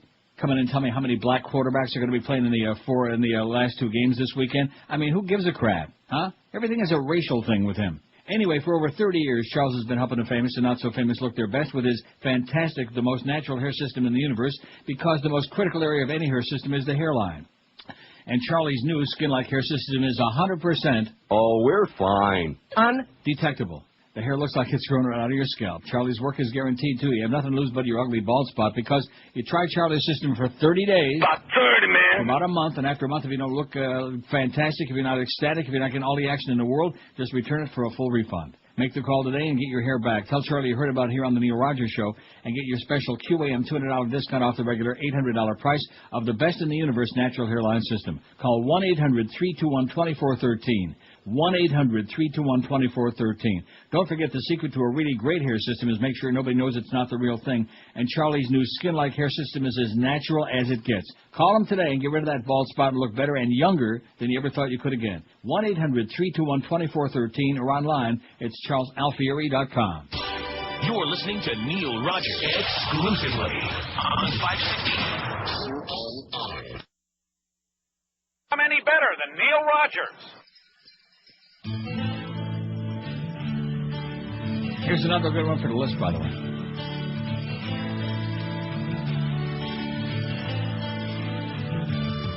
Got a mouth like a sewer and a bad disposition. You're a bigot and racist, full of hate ammunition. Now it's down to the minors, 'cause your bitch is horrendous. Well, I hate Atlanta, but this movie's stupendous. Oh, John Rocker, take up soccer, pack up all your gear and clean out your locker now. Oh, John Rocker, what a shocker. You're so violent you should be a knickerbocker now. Oh, John Rocker, take up soccer, then we can take your ball and kick them all over town. Yes. It's such a minor clown. Everybody knows John Rocker's going down, down, down. John Rocker, you got it? I bet you do. We got it. So I'm going to read just these to you, so you Okay. can decide. William Henry Harrison. Yeah, he was a flash in the Right. pan. He was the president for about 5 minutes, and he went to the 2-hour inauguration speech out in the rain and the cold, got pneumonia, and croaked. Harold Miner. I beg your pardon? Harold Miner. Harold Miner. I have no idea who that is. Me either. Sports guy? The Heat player, the old Heat player. Oh, yeah, Miner. That's right. I remember Halby always talking about Miner. Miner this, Miner that. I remember Bill Kamal talking about miners, too. But that's another story. I wonder how she's doing in there, Miss Kamal. Yay. 5670560. Let's get some of these stories in here, okay? Because before you know it, it'll be like 1:30, and then I realize we missed all that good stuff, including ripping Mo some more. Was 1 year ago. Groundhog Sundays, only on the NHL Network. All right. See, we always got hockey on my cable. Too bad. I know at least 4 of you care. About 30, man. You might say the Janet Jackson moment of President Bush's inaugural festivities came yesterday at a youth concert with hundreds of preteen Hillary Duff fans in the audience. Oh, she'll be on that list pretty soon. Oh, how about for the list? Backstreet Boys. All right. Right? Sure. 98 Degrees. Who are some of those other teeny bop? NSYNC. NSYNC? Oh, that's a good one. NSYNC. The biggest one. Right. O-Town. Well, they weren't even on the They map. weren't even flashing? No. In the pan? Anyway, getting back to this moment of the inaugural festivities, no nudity was involved, but the Vince Neil-style profanity probably didn't win a rock band fuel any fans at the FCC, nor from the parents at the concert. Now the Pennsylvania band is just hoping the concert, America's Future Rocks Today, wasn't aired live. Borrowing a word from Motley Crue's Neil, the lead singer of Fuel proclaimed, "Welcome to the greatest effing country in the world." Brett Scallions followed with a quick apology of "excuse my language." Brett Scallions. I love scallions, don't you? Love them. Chopped scallions in wonton soup are really great, or like in matzo ball soup. Or on a baked tater, which you don't like. Oh, no? Once in a great while, if I'm in the right mood. Baked tater with like cheese and sour cream. I'll hollow it mostly out. Right, but stick the Mm. scallions in there and cheese. See, there he goes again, pushing the food. Just like yesterday. Yesterday with the ice cream, today with the food. The FC, don't worry about it. I'm heading for Woodbine right at 2 o'clock. Right. I won't be eating nothing until I get home with my winnings. The FCC's investigating Neil's wish to ban bandmate Tommy Lee for a Happy Effing New Year, which aired live on NBC on New Year's Eve. The outburst is one of the most interesting moments of Tuesday's concert, hosted by Bush twins Jenna and Barbara, who were in the audience but did not come on stage. Oh, my How do you like God. that? They heard that nasty word. I bet you they never heard it before. Bruin forwards getting their sticks up and really hammering them. Duff was the headliner at the Half Full. That's not Duff Lindsay, it's Hillary Duff. At the Half Full DC Armory concert, which paid tribute to youth volunteerism and community service, Duff, who performed in a black sequin top, rolled up jeans and sneakers. Have you ever seen our Duff in a black sequin top, rolled up jeans and sneakers? Just yesterday. Warmed up the crowd for the President and First Lady Laura Bush. Oh, and how do you like that? My call to you is that as you enjoy the great freedoms of America, as you enjoy yourself at this inauguration, I hope you take away the lesson of helping somebody in need, said Bush, who arrived toward the end of concert after Scallion's remark. And when you do it, it'll not only make our country a better place, it'll lift up your own spirit. Other performers included 2003 American Idol winner Ruben Studdard. Oh, how come he's not on there? I don't know. He's not Pop flashing singer, yet? huh? He's not big enough yet. Pop singer JoJo and the band 3 Doors Down. Also appearing were former football player Jason Sehorn, actor Stephen Baldwin, who rode a skateboard on the stage, and Access Hollywood's Nancy O'Dell, who co-hosts the entertainment show with Billy Bush, whose father Jonathan is the brother of former President George Herbert Walker Nazi Bush. A crowd favorite, besides Duff, was singer-songwriter Ryan Cabrera, a Dallas native, who whipped up the audience with his jams on the guitar and the drums. Cabrera, 20, said his last trip to Washington was in the 7th grade on a field trip. I lost my contact lens in the Capitol, he told the audience, urging them to keep an eye out for it. Isn't that cute? Keep an eye out for it. Wow. 567-0560, pound 560 on the Verizon and Singular Wireless lines. Mad Dog at 2, the Mo Meister at 4, my good close personal friend Mo Man. A great broadcaster in his own right, isn't he? No. Come on. WQAM, hello. Hello? Yes, sir. Is this Neil Rogers show? Sounds just like me, yeah. How you doing, Neil? Good. How about Ricky Martin? Ricky Martin is sensational. I haven't heard from her in quite a while, thank God. Thanks a lot, Pally. Good one.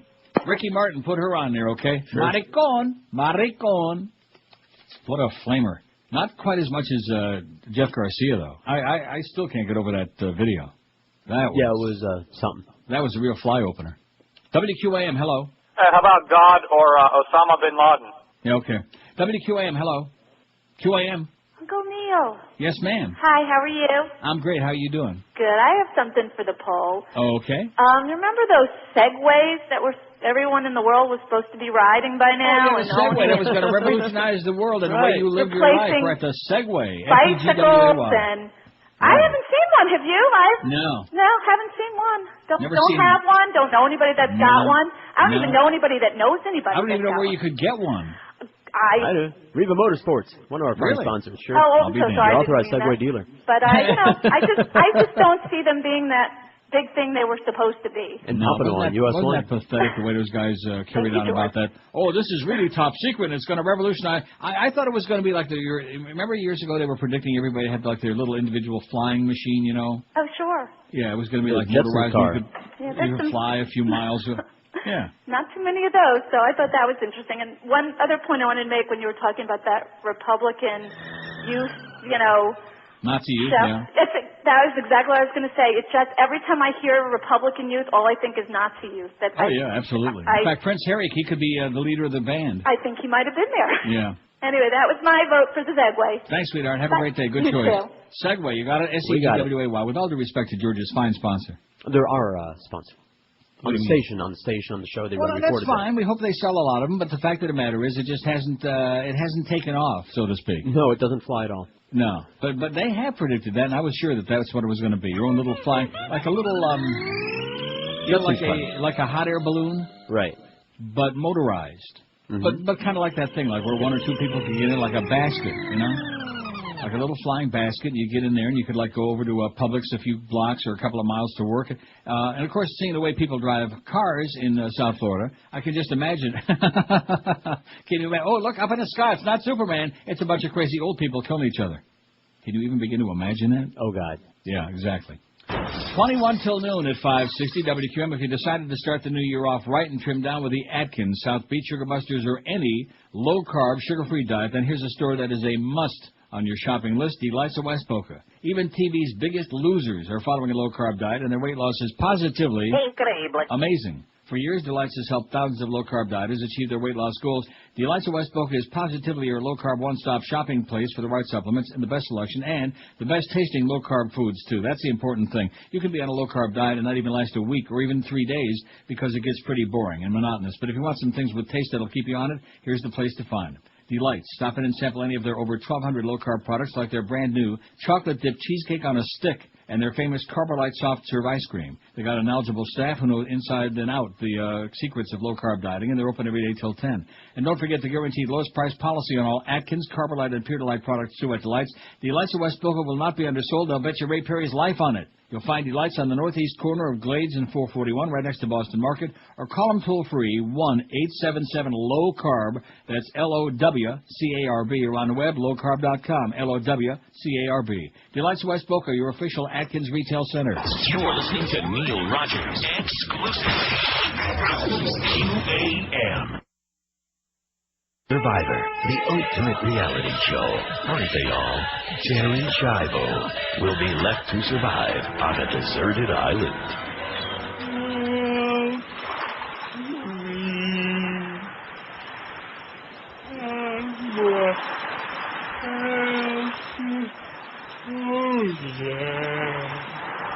No tubes.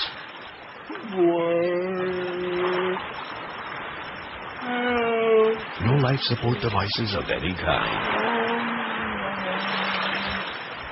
She could win a new Pontiac.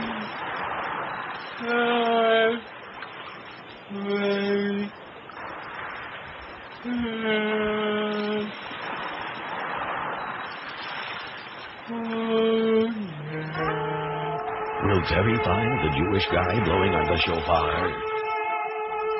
Don't miss the next Survivor, right after Mayberry CSI, only on CBS. And the good news is, in the state of Florida, if Terry wins the Pontiac, she'll be allowed to drive it. 16 till noon, oh, you bet. Just like that 88-year-old woman that knocked those two people down the other day. You see the video? I never did look back at the name of those people to see if they were Latino or if they were French-Canadian. Triple point Monday, she knocked down two French-Canadians. She got 98 points. Neil, does new Coke qualify you for your poll? Absolutely, I would say. Absolutely. New Coke. Well, that lasted about 2 minutes till everybody said, this tastes like sewer water. Also, what about Ashley Simpson? Not yet. Give it another week until her show gets canceled and everybody forgets about her. Not quite yet. JW says, guess who? This fax here, it just, well, let me do the other one first. That makes me sick to my stomach. I'm so sick and tired of it, you know? Some people have no shame. But first, this one. It says, my suggestion for the bowl, this is a good one. We got a shot. Jimmy Johnson. Well, see, yeah, that would be good. Flash of the pan in Florida anyway. Right, locally. I mean, he was around at UM for a while and had some success, except in Tempe. Had a little embarrassment over there in Tempe with that gangster crowd. Remember that, Josh? Yeah, and then with the Cowboys, and then he was with the Cowboys, had some success there thanks to that one big trade. They got 85,000 draft picks. And then he came down and well, here's what it says. It says, after Jimmy and Wayne conspired to run the brainstem out, all he does is proceed to lay the biggest egg ever in the history of this franchise up until that point, up until the Wannstedt era. He quit on the Finns long before Ricky Williams ever came to town, and to further stick it to us, he leaves us with his crony Dave Wannstedt. It'll take at least 3 to 5 years for the fish to recover from those two jackasses. And maybe get a new broadcaster might change things around, too, I'm thinking, you know? Somebody to work with the Mad Dog. Of course, we don't know if the Mad Dog... Now, listen, here's an interesting point. I want you to stop and think about this. I am stopping. Mandich's contract with us goes through December of this year. Okay. Now, the Dolphin season, obviously, the pregame season starts in August, right? Right. So the next Dolphin season, all depending on where they're going to be, you follow what I'm saying? No. No. Well, no. In other words, if he's still broadcasting, if ESPN gets the Dolphin games and he's under contract to us until December 2005 this year. How is he going to be able to be over there if they don't want him doing both, double dipping, 2 different stations? See what I'm saying? I just throw that out there. I'm not saying that I have the definitive answer for how that's going to play out, but it's certainly something to think about. It's another one of those dilemmas that they've created. Right. It's something to mull. By handling this whole situation so ineptly, so embarrassingly, so humiliatingly and degradingly, positively unbelievable. Right. Anyway, JW says, and this is what really porked me off, guess who has a beaded curtain now? Fat Paulie and Old Ron. Oh, God. No shame, no originality, no nothing. Shameless. I was talking to old Paul at the Eaton Center yesterday. What was he eating? He was eating. Yesterday they had Anna Cornaholio on, and today they got Kirsten Dunst in the waves. If I wanted to see them again, I'd go to my pictures on my computer. Even though Paul rips you, I know he's listening right now. Oh, yeah, you suck, Paul. Okay, you're pathetic. You're tragic. You're an embarrassment. Paul, turn off the radio and have an original thought, you fat F, it says here. God, I miss Howard. Oh, they miss Howard. No, not that Howard. For the poll, how about the Florida Panthers? Yeah, that was good. Florida Panthers, they had that one big season that nobody cared. That's a good one. The Florida Panthers. Right, Geldy? Hey, Geldy hasn't made one mistake on his broadcast work with the Panthers this season. Right? Right. He and the team have that in common. They got a perfect record. No defeats, no mistakes. He's really doing it. Geldy. The Geldy Meister, old squeaky. WQAM, hello. Yeah. Yeah. Hello. Oh, yeah. Neil, please. Speaking. Oh, hey, Neil. How about Rick and Suds? What would you say? Rick and Suds, there's a difference between flash in the pan and people who've had careers for years that just ended at some point. Yeah. Doesn't that happen to everybody? Doesn't everyone who have a career? Okay, don't get all defensive now because you think Suds is good. Suds He's don't a good care. guy. I mean, he put up with Rick all those years, so obviously he's got thick skin. He can handle it. Now, I don't think they deserve to be on there. They were on for a long time. Veterans. They didn't do all that well at INZ, to say the very the very best. But, hey, all that stock market talk, Rick, that's what put you guys on top at the soup kitchen line. WQAM, hello. Oh, hey, Neil. How you doing? Boy, Pretty good. I got to get on that fast. You there? I'm right here. You're on that fast, man. Sorry.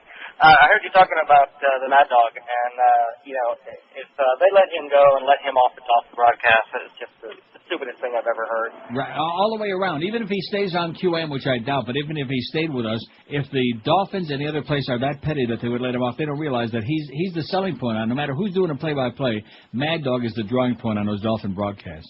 Yeah, he's very entertaining. There was another caller, I don't know whose show he called in on, but I heard him talking, and they were saying, QAM was smart. What they would have. If QM was smart? If QM was smart? Oh, God. What a sense of humor. What time is his show on? What they should have done is the TV delay and the radio delay, they should simulcast to make it the same so you could listen to the Mad Dog while you're watching the game. Yeah. I mean, I'll never forget the first time the Dolphins were playing the Patriots. We wanted to listen to the Mad Dog while watching the game. And the difference in the delay was so bad. Yeah. It used to be, simultaneous. There was no delay on our sporting events, but now because they're in such a panic and a cold sweat over the FCC crap, we got about a 75-minute delay. So you're watching a game on television, and then like an hour later, they call touchdown. Actually, the call was ahead of the TV. Actually, the call was way ahead of the TV. We were watching Brady under center. And I'm sorry, the Dolphins, it was under center. And before the play was even shown on TV, we heard it was an incomplete pass. So it was like... It was just ridiculous. You mean this season? Yeah, this season. The first time the Dolphins played the Patriots. Oh, well, that was before, I guess, they put in the 48-minute delay. Yeah, but, the radio was ahead of the TV, actually. So, but, I mean, you can't QAM simulcast it with the TV to make it the same. Oh, we sure could. Where there's a will, there's a way, but not, you said if QM were smart. Okay, that's all we need to say. All right. Thanks, Neil. Good luck to us, Pally. If QM were smart, if we were really on top of things, if we really knew what we were doing, right? If QM were smart, that's the line of the century.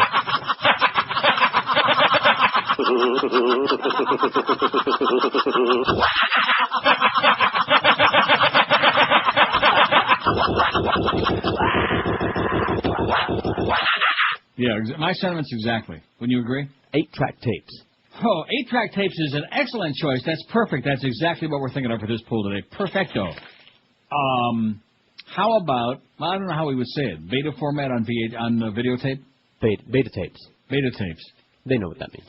Yeah, they know what it means. Beta tapes. I mean, even VHS very soon will be in the category. Although VHS has been here for a long time. That's been the survivor. It's going to go away now that they've got the. No, I understand that, but when you wouldn't call it a flash in the pan because it's been around for a very long time. It won. But beta tapes. I mean, did anybody ever even own a beta video recorder? No, not me. Not me. No way.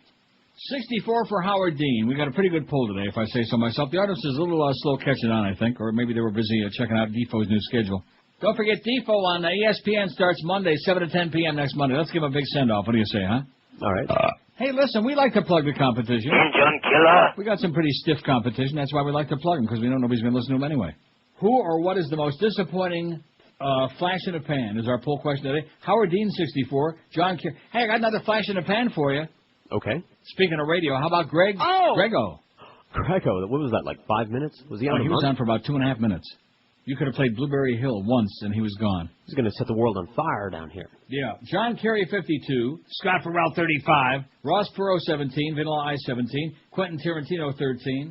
Mark the Bird Fidrich, 12. Cecil Collins, 11. Kurt Warner, 11. Everybody else, including Elion, 9. Single digits. How about Howard Stern on QAM? Okay.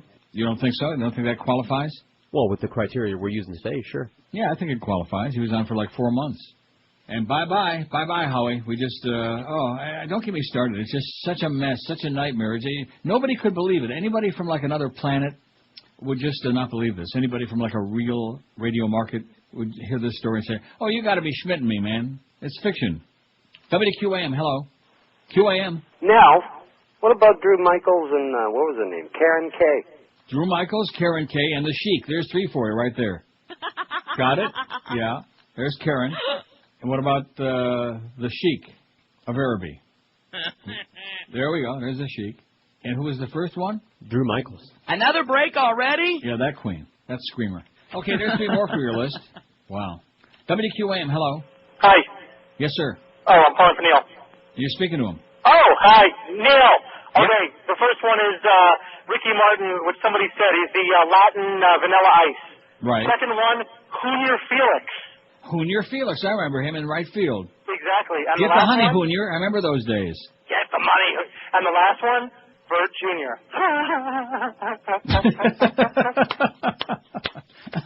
Oh, yeah. Woo! I love it. Krispy Kreme ousts chief executive amid federal investigation. They're investigating your Krispy Kreme. Krispy Kreme Donuts, the scandal-hit fast food chain, bowed to pressure yesterday and parted company with its embattled chief executive, Scott Livengood. He'll be replaced by Stephen Cooper, a turnaround specialist. Oh, I thought that was, what's his name? Bill Kamal was a turnaround specialist. Easy. Oh, it was just Jeff Garcia, who has restructured Enron and Laidlaw, the parent company for Greyhound buses. You know something? I want to say it again, and I'm probably the only person in America who's thinking about this. That Greyhound bus business, you know where I'm going with this. We never heard one more word about that. Oh, about those incidences? Yeah. Because there was nothing to them, obviously. It was just a couple of wackos, and the media was How do you know that? I don't, but... It was right after 9/11, and all of a sudden Greyhound buses were getting hijacked, and they were like slicing the drivers' throats and driving the buses off, tipping them over on the road and hijacking the passengers. Have you driven cross country on a Greyhound bus or any other kind? No. Do you know? I've been on a Greyhound bus. Wackos are the standard fare. Get out of here! Come on. It's another cover-up. All right. The management shakeup heightened fears about the difficulties facing Krispy Kreme. It's being investigated by the SEC for alleged misrepresentations in its accounting methods, and is also the subject of shareholder lawsuits. Its shares, once the darling of Wall Street, lost 3/4 of their value last year. See, there's another example of why you take your money, this crap with Social Security, you want to gamble away your retirement money. What looked like a surer thing than Krispy Kreme, right? Right. I mean, this thing was taken off faster than halava in Miami Beach back in the day. And now, they wouldn't give you a nigga. Not only all these scandal stuff, but of course the fat thing and the low carb and all that. And they used to be lined up there. Now they're running from there. Anybody who even walks by, they like start running in the other direction. The management shakeup heightened fears about the difficulties facing Krispy Kreme. Krispy Kreme said Mr. Livengood, who rose from being a personnel trainee in 1977 to be Krispy Kreme's CEO since '98, would retire immediately, if not sooner. He had been under fire from Wall Street, which believes he expanded the company too quickly without the business know-how necessary to guide the rapid growth. Mr. Livingood has also been accused, along with other company execs, in shareholder lawsuits of filing false financial statements and trying to match demand for the U.S. second-largest donut chain by shipping excess product to stores. Oh, ain't that great? There's nothing like a good stale Krispy Kreme donut. You put it in the microwave. Huh? Put it in the microwave. It'll be fine. No, you're right. I'm not knocking the product. Don't kid yourself. There's no way in the world. I'd be a real liar if I told you I don't like the product. Oh, man. You can't eat only 2. 3 is my... I've told you that before, and people would laugh. That's true. What's funny about that? They're very light. You can eat 4 easy. No, 3. 3 is my... That's my average number. Now, score ice cream, I could eat a half a gallon. You don't believe that, do you? No, of course I believe it. I've seen microwave, what you can put away. Microwave, 68 seconds. Get it to a nice, not too mushy, because if it gets mushy, then it's lost. Then you can't refreeze it. Then it gets like ice, it gets bad. But just get a little soft, I remember those shows on IOD would get 3 people in, and we'd eat all 4 hours, all throughout the show. Right. You especially. Right. Back in those fat days.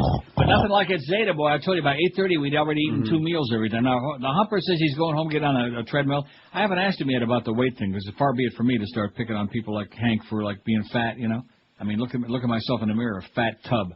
But I just don't want to see him, because when you get up early in the morning, like I told you before, you have more hours to eat. And when he tells me, well, he hasn't figured out what to do the rest of the day, I can just think of manja, man. Have a few extra meals, or 2 or 3 or 4.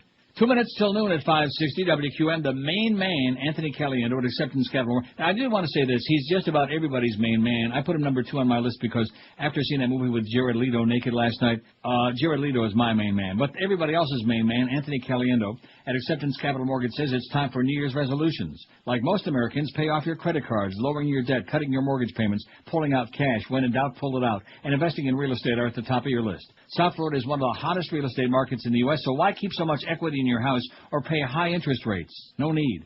The main man's New Year's resolution is to give back to the community this year, and so this year they partnered with Kids in Distress. With a track record of 25 years of helping over 5,000 abused and neglected children each year, Acceptance Capital is donating a portion of all commissions on every closed loan to this great cause. With 6 kids of his own, the main man knows how important being a parent is, so forget about calling anybody else. Call the main man, Anthony Caliendo, toll-free. 1-888-483-LOAN, or go online at themainman.com, and you can fill out that application right online. Call him today, 1-888-483-LOAN. You're listening to Neil Rogers exclusively on 560 QAM. This is Dick Cheney. I like to relax by having Mary Magdalene massage my balls while listening to the Neil Rogers 12 to 1 hour. All right. I'm dying over here. My wife took the car to the mall. She drives my Buick and she's 3 feet tall. Oi! I wouldn't ride with her, no way. I said I'd meet her there later today. So I'm just sitting on a bench in Del Rey, waiting for the lolly bus to take me away. Oi, I'm just sitting on a bench in Del Rey with my friend Chaim. Looks like it's time to check my change, 'cause the bus fares don't always stay the same. I'm not gonna do what Yetta tells me to do. To drive at her age, she must be insane. Just sitting here resting my bones, wondering why my wife won't leave me alone. We've talked it over, but I never win. I just wind up schlepping through the mall again. Oi, so I sit on the bench in Del Rey, waiting for the lolly bus to take me away. Oi, I'm just sitting on a bench in Del Rey with my friend Chaim. And there he is.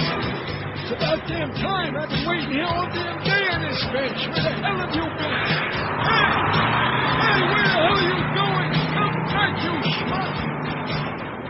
1203 at 560. I thought we ought to dig out some of the oldie moldies. We don't play those often enough. Not often enough. Right. And probably there are people out there, new listeners, who never even heard some of those oldie moldies, Right. including the ones we can still play from the last several years, which I think there are probably about 30, man. left that we can still play that don't say or have some like that in it. Join George Miguel and Boca Brian 5 to 7 for Happy Hour Treasure Island this afternoon off the Palmetto, just north of the 122nd Street exit. Stop by to win prizes, enjoy dance specials all night long. That's all, rhymes with bull, as Al Michaels would say. Give me the bull. And look for the QM van tonight at Brew's Room, which I should have known that. That's my bad. But that's why I kept saying, Brew Room? What is that, you know?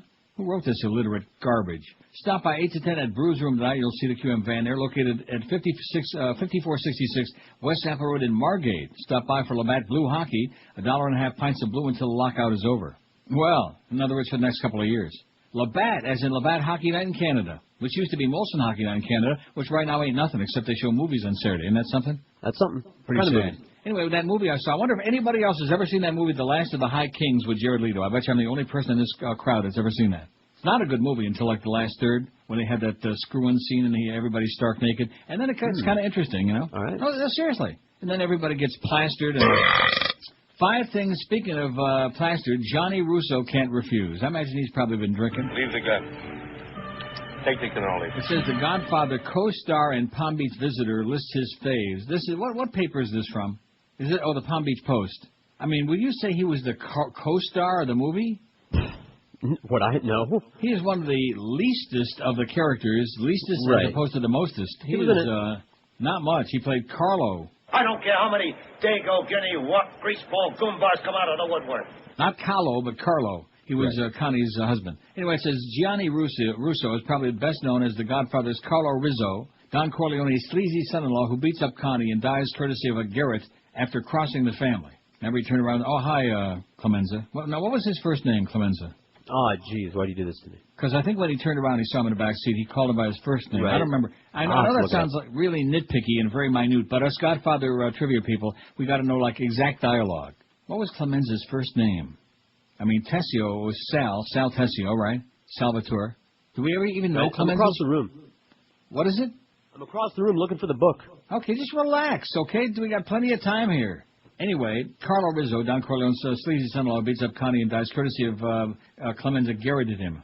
Never crossed the Corleones, it says. But singer-actor Russo has been busy in the last several decades, appearing in several movies like After the Sunset, TV shows, including a few upcoming episodes of A&E's Growing Up Gotti. Oh no, he's going to be a Guido now on Growing Up Gotti, and on CD and on the stage.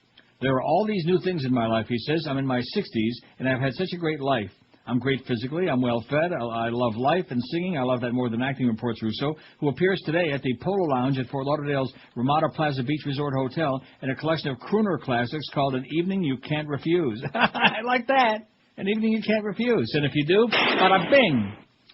He lists 5 things he can't refuse. 1, Palm Beach in the winter and getting out of the cold. 2, obviously a great glass of wine. 3, gorgeous women. That's why I'm always in trouble. He says I have 11 kids. 4, a beautiful yacht. And 5, a golf game. I've just started, but I've been told I'm a natural golfer. He was doing so good until he got to that last one there. Golf. Don't ever take sides with anyone against the family again. Ever? Ever. Ever. Okay. Ever. Ever. For justice, we must go to Don Corleone. I think I'm just going to play the Godfather theme the rest of the show. It's so comforting, you know? Okay. It's so schmaltzy. Well, the theme with drops over it. Yeah. Oh, yeah, with like some fart sounds. 5670560, pound 560 on the Verizon and Singular Wireless line. WQAM, hello. QAM. Yes, it's Peter Clemenza. Yeah. Oh, thank you very much, Peter. Pete. Just come up on the screen. The book's Thanks, gone. Yeah, Pete. Somebody Pete nicked Clemenza. that book. Now, when he turned, I don't think he did say Pete. He wouldn't call him Pete. No, oh, hi, it's Clemenza. Huh? Right. Hi, You Clemenza. say, oh, hi, Fatso. I wonder if they do that anymore, the thing with the Garrett, with the rope, you know, they put the rope around the neck. I don't know. I'll go ask somebody. Yeah, go ask Saluzzo about that. Since we're on it, Ask speaking of Virgil Saluzzo. Right, Virgil, what was the captain's first name? Captain McCluskey. Jeez, I haven't got any idea. I know Sterling Hayden was the actor, but you're asking me that. I have no idea. Mark McCluskey. Mark. We never would have known that. No. Anybody else? I'm looking. No, I think you got them all. How about Oh, Barzini? Cuneo. You'll never know Cuneo. Well, we would never know the heads of the 5 families. There was Bruno Tattaglia. There Right. was, what was the other Tattaglia? Bruno was the bald-headed one with a little wispy, nasty mustache. Anyway, it's Otilio before I have to turn the page. And what about 2 T's. Barzini? He was a pimp. Luigi Barzini. I mean, I'm just looking making for that it. I up, gotta but it turn the sounds so page. good. Luigi Barzini. Might be it. Come on. Get out of here. Now, what was that actor's name that played Barzini? Don't tell me. Great actor. Oh, have you got it there? It's loading. Here we go. Give me a hint. Give me the first name. I don't have it yet. Boys, there's a long list. Bruno Tattaglia, right? Where's Barzini? Yeah. He's up on the steps. Gee. Won't see him no more.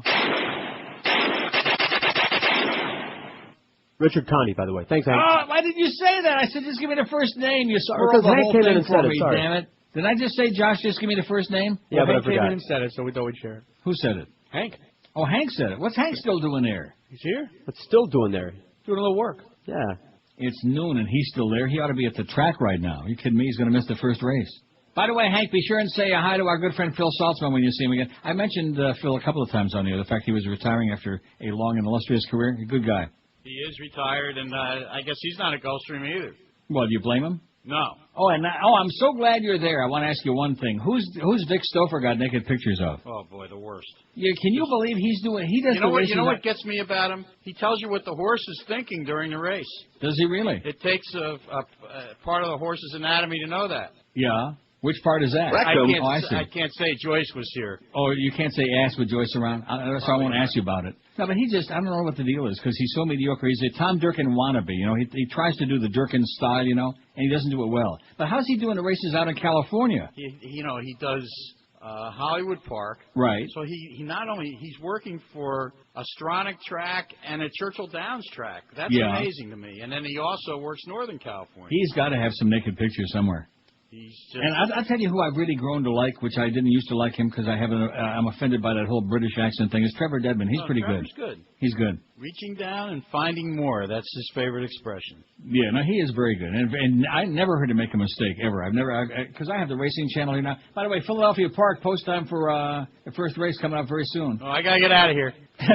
Don't lose too much. Oh, no, wait a minute. Don't go yet. Yeah. What was I going to ask about Chris Myers? Oh, no, I was just going to say one thing about Chris, because we mentioned him this morning. His face is blowing up. The greatest respect I ever had for Chris Myers is several years ago he did an interview on ESPN of O.J., and he sliced him up almost as bad as O.J. sliced up Nicole and Ron. I mean, he really ripped him an ass. I thought, you go, boy, it was great. Did you ever see that? No, I don't remember it. It was great. You'd have been very proud. I would have remembered it had I seen it. I seen it. Yeah. Okay, don't lose too much. By the way, did you see about O.J.'s daughter? What about her? Joan Fleischman had a note in the Herald today about how she got in a fight at a high school basketball game. She was in the stands, and she smacked a couple of girls who were there, and the police came, and she was firing F-bombs at the police. And... All right. All right, yeah. Excellent. It runs in the family, and you know man. what? I was talking about it this morning because Joan Fleischman is such a consummate reporter. It's like she took this course that says you got to get every fact in. The last line in the item says, Ramson won the game 40-37. Oh, beauty. Yeah, get all the details. I think Joan Fleischman's been around longer than Ucola Katzenstein. She's all right. Have a great day, Hank. You too, Neil. 12 minutes past noon at 5-6. Boy, it sure is nice having the Humper around. I haven't seen him in about 2 years, I don't think, or a year and a half. And now we're like on the same page. And, of course, we got what's-his-name. Now, he's all right, Mo. Those people are just trying to stir up the crap, okay? They're misquoting him. They're trying to stir up a contrived feud, which is okay. Bring it on. Like Bush would say, bring it on, right? That's a reward. We can do it. Now, what are you eating now? Hank was just in there. I sure hope he's not eating. Well, it's Tony's. Thanks, Tony. Yeah. And it was Emilio. Well, I mean, it's not Emilio what? Barzini. Emilio? See, we never heard that during the movie. No, we didn't. No, Emilio Barzini. Finding out a We lot just of heard stuff Barzini. Here. I knew it was Barzini all along. Anyway, so thanks to Tony's over there on 441 and whatever. No, they're not on 441. They are on 441 and 193rd. Oh, like I said, they're on 441, 193rd. Thanks, Tony's. You guys are great. Whatever happened to your buddy Ponytail? He don't like us anymore, huh? Sure he does. No, he don't. 12:13 at 560 WQM. Armstrong Ford Vice President and General Manager David Rich, who loves us like crazy, called last week to tell us he's overstocked with Mustangs. Wait till you hear these prices. You're going to flip.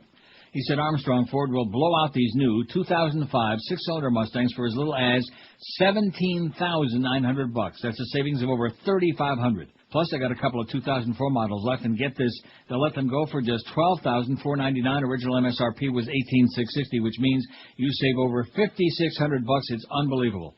Great deals, plus as always, Armstrong Ford includes tires and batteries for life with every vehicle purchase. Great prices, added value, friendly, unbeatable service. That's the difference at Armstrong Ford of Homestead. So when you're ready for a new vehicle, come to the dealer that treats you just like family. Armstrong Ford of Homestead, Southwest 307th Street, US 1, exit at the Campbell Drive, exit off the Turnpike. Prices include all factory rebates and discounts with approved credit plus tax tag and fees. Tell them that old fat boy, either one, sent you by to Armstrong Ford of Homestead. Live and local. This is 560. The radio's all yours now. QAM. Calls I've ever heard in my life. Neil Rogers. Yeah, but the audio was really good. Jennifer, sorry to hear about you and Brad. I need help. What would you like me to do? You know, I want a man. Oh, well, how about this inflatable Ron Jeremy doll? What? Pretty cool, huh? What? Noise. It's his vibrating man tool. Oh, my God. Have you ever seen anything like this before? This is the first time in my life. So what do you think? You should never be allowed to talk to people. Explosive action. It's even got a spring-loaded kung fu wrist with turbo groping action. There was that unctuous Pat O'Brien with a mustache saying explosive action. Now you know who that is? Yeah, I know. He's, that guy. Yeah, one of those ex-sports flunkies. Anyway, for the pool, John Wayne Bobbitt. Oh, yeah. We can't talk about that too much. She cut off his... Right. John Wayne Bobbitt. It's a good one. Good. Here's another one. I think somebody already said this. I'm sure they did. I don't know if we put it on or not because I'm not paying any attention. Harold Baby Jordan Minor. Yeah, he was really great. He was kind of a minor factor. Also, it says, how many votes did Sandra Day O'Connor receive yesterday? About 30, man. Don't forget to take a look at these Supreme Court justices naked as a jaybird. Maybe not for real, but close to it, right? So what was Paulie's last name? Paulie Shore. Oh, close. Gato. Well, Gato. Yeah, cat. we never would have known. Right. Cat. Paulie the cat. Here's one. Now, Mama Corleone. Oh, Paulie, won't see him no more. Yeah. What was her first name? Morgana King. Oh, that's who played her. Now, I know that. We don't know these things because they never mentioned it in the movie. She didn't. Right. She didn't have a first name. It was just Mama Corleone. Mama Corleone. Mama La Corleone. This Corleone she respects. All right, last one.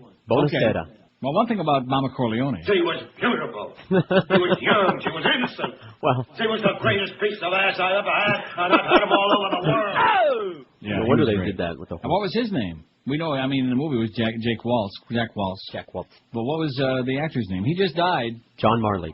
John Marley. Yeah, he's a good actor. Right, I told you I saw him in some other movie. It was a horrible movie about. He was a husband in this family that had all these unbelievable problems, and he was like always, what the hell was that movie? And the son, that was the movie where the son went off to war and he came back. What the hell was that bizarre, weirdo movie? It was like on the Scream channel. There were a bunch of screamers. And the son came back, he got killed in action, and then he comes back from war, but it's not really him, it's the ghost of the son. Oh, it's just bizarre. And John Marley was the father. It was worth watching. So what was Bonacera's first name? This is cute that they named him that. Because he kind of says his own name in his first line. He says his own first name in a first line? Sorta. He says, I believe in Medica. Right. His name is Amerigo. Oh, Amerigo Vespucci. America was named that, yeah. Well, I'll be damned. Cute name? They talk when they should listen. Yeah, I know. I know how it is. What's the matter? Oh, wait a minute. Yeah, I was just going to get to that. What's the matter? There we go.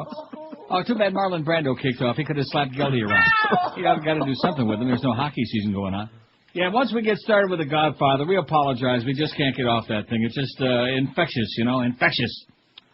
Here's a really good one for the poll. The WMDs in Iraq. Okay. Yeah, don't you think that's an excellent choice? They're not even a Who flash. or what is the most disappointing flash in the pan, those WMDs in Iraq? And that business about Bush where they're over here, well, I have a bit on that. Have I played that one? Where he's looking for the WMDs? Yeah, I haven't played it yet, I don't think. George, I read that U.S. forces have discontinued their search for WMDs. Those weapons of mass destruction have got to be somewhere. George, you promised you'd find them. I will not rest. Nope, no weapons over there. George, what are you doing? No weapons over there. Mr. Bush, I'd switch the medication if I was you. George, chill. Nope, no weapons over there. Lay down. Heel. Nope. Time out. Just chill. Nope. Out. 12:21. I'm sure Josh would agree with me that promo for Hank, whoever is calling that punt return for the touchdown in the Eagle-Rams game, that call was pathetic. Yeah, don't be afraid to get excited. Who was that? Was that the TV call? It might have been Dick Stockton. I don't know. What? I couldn't make it out because it's like a little muffled like that. In fact, quite frankly, I would imagine whoever did that call would want to have it disguised. Just no excitement. It was kind of like a Dave Van Boring call.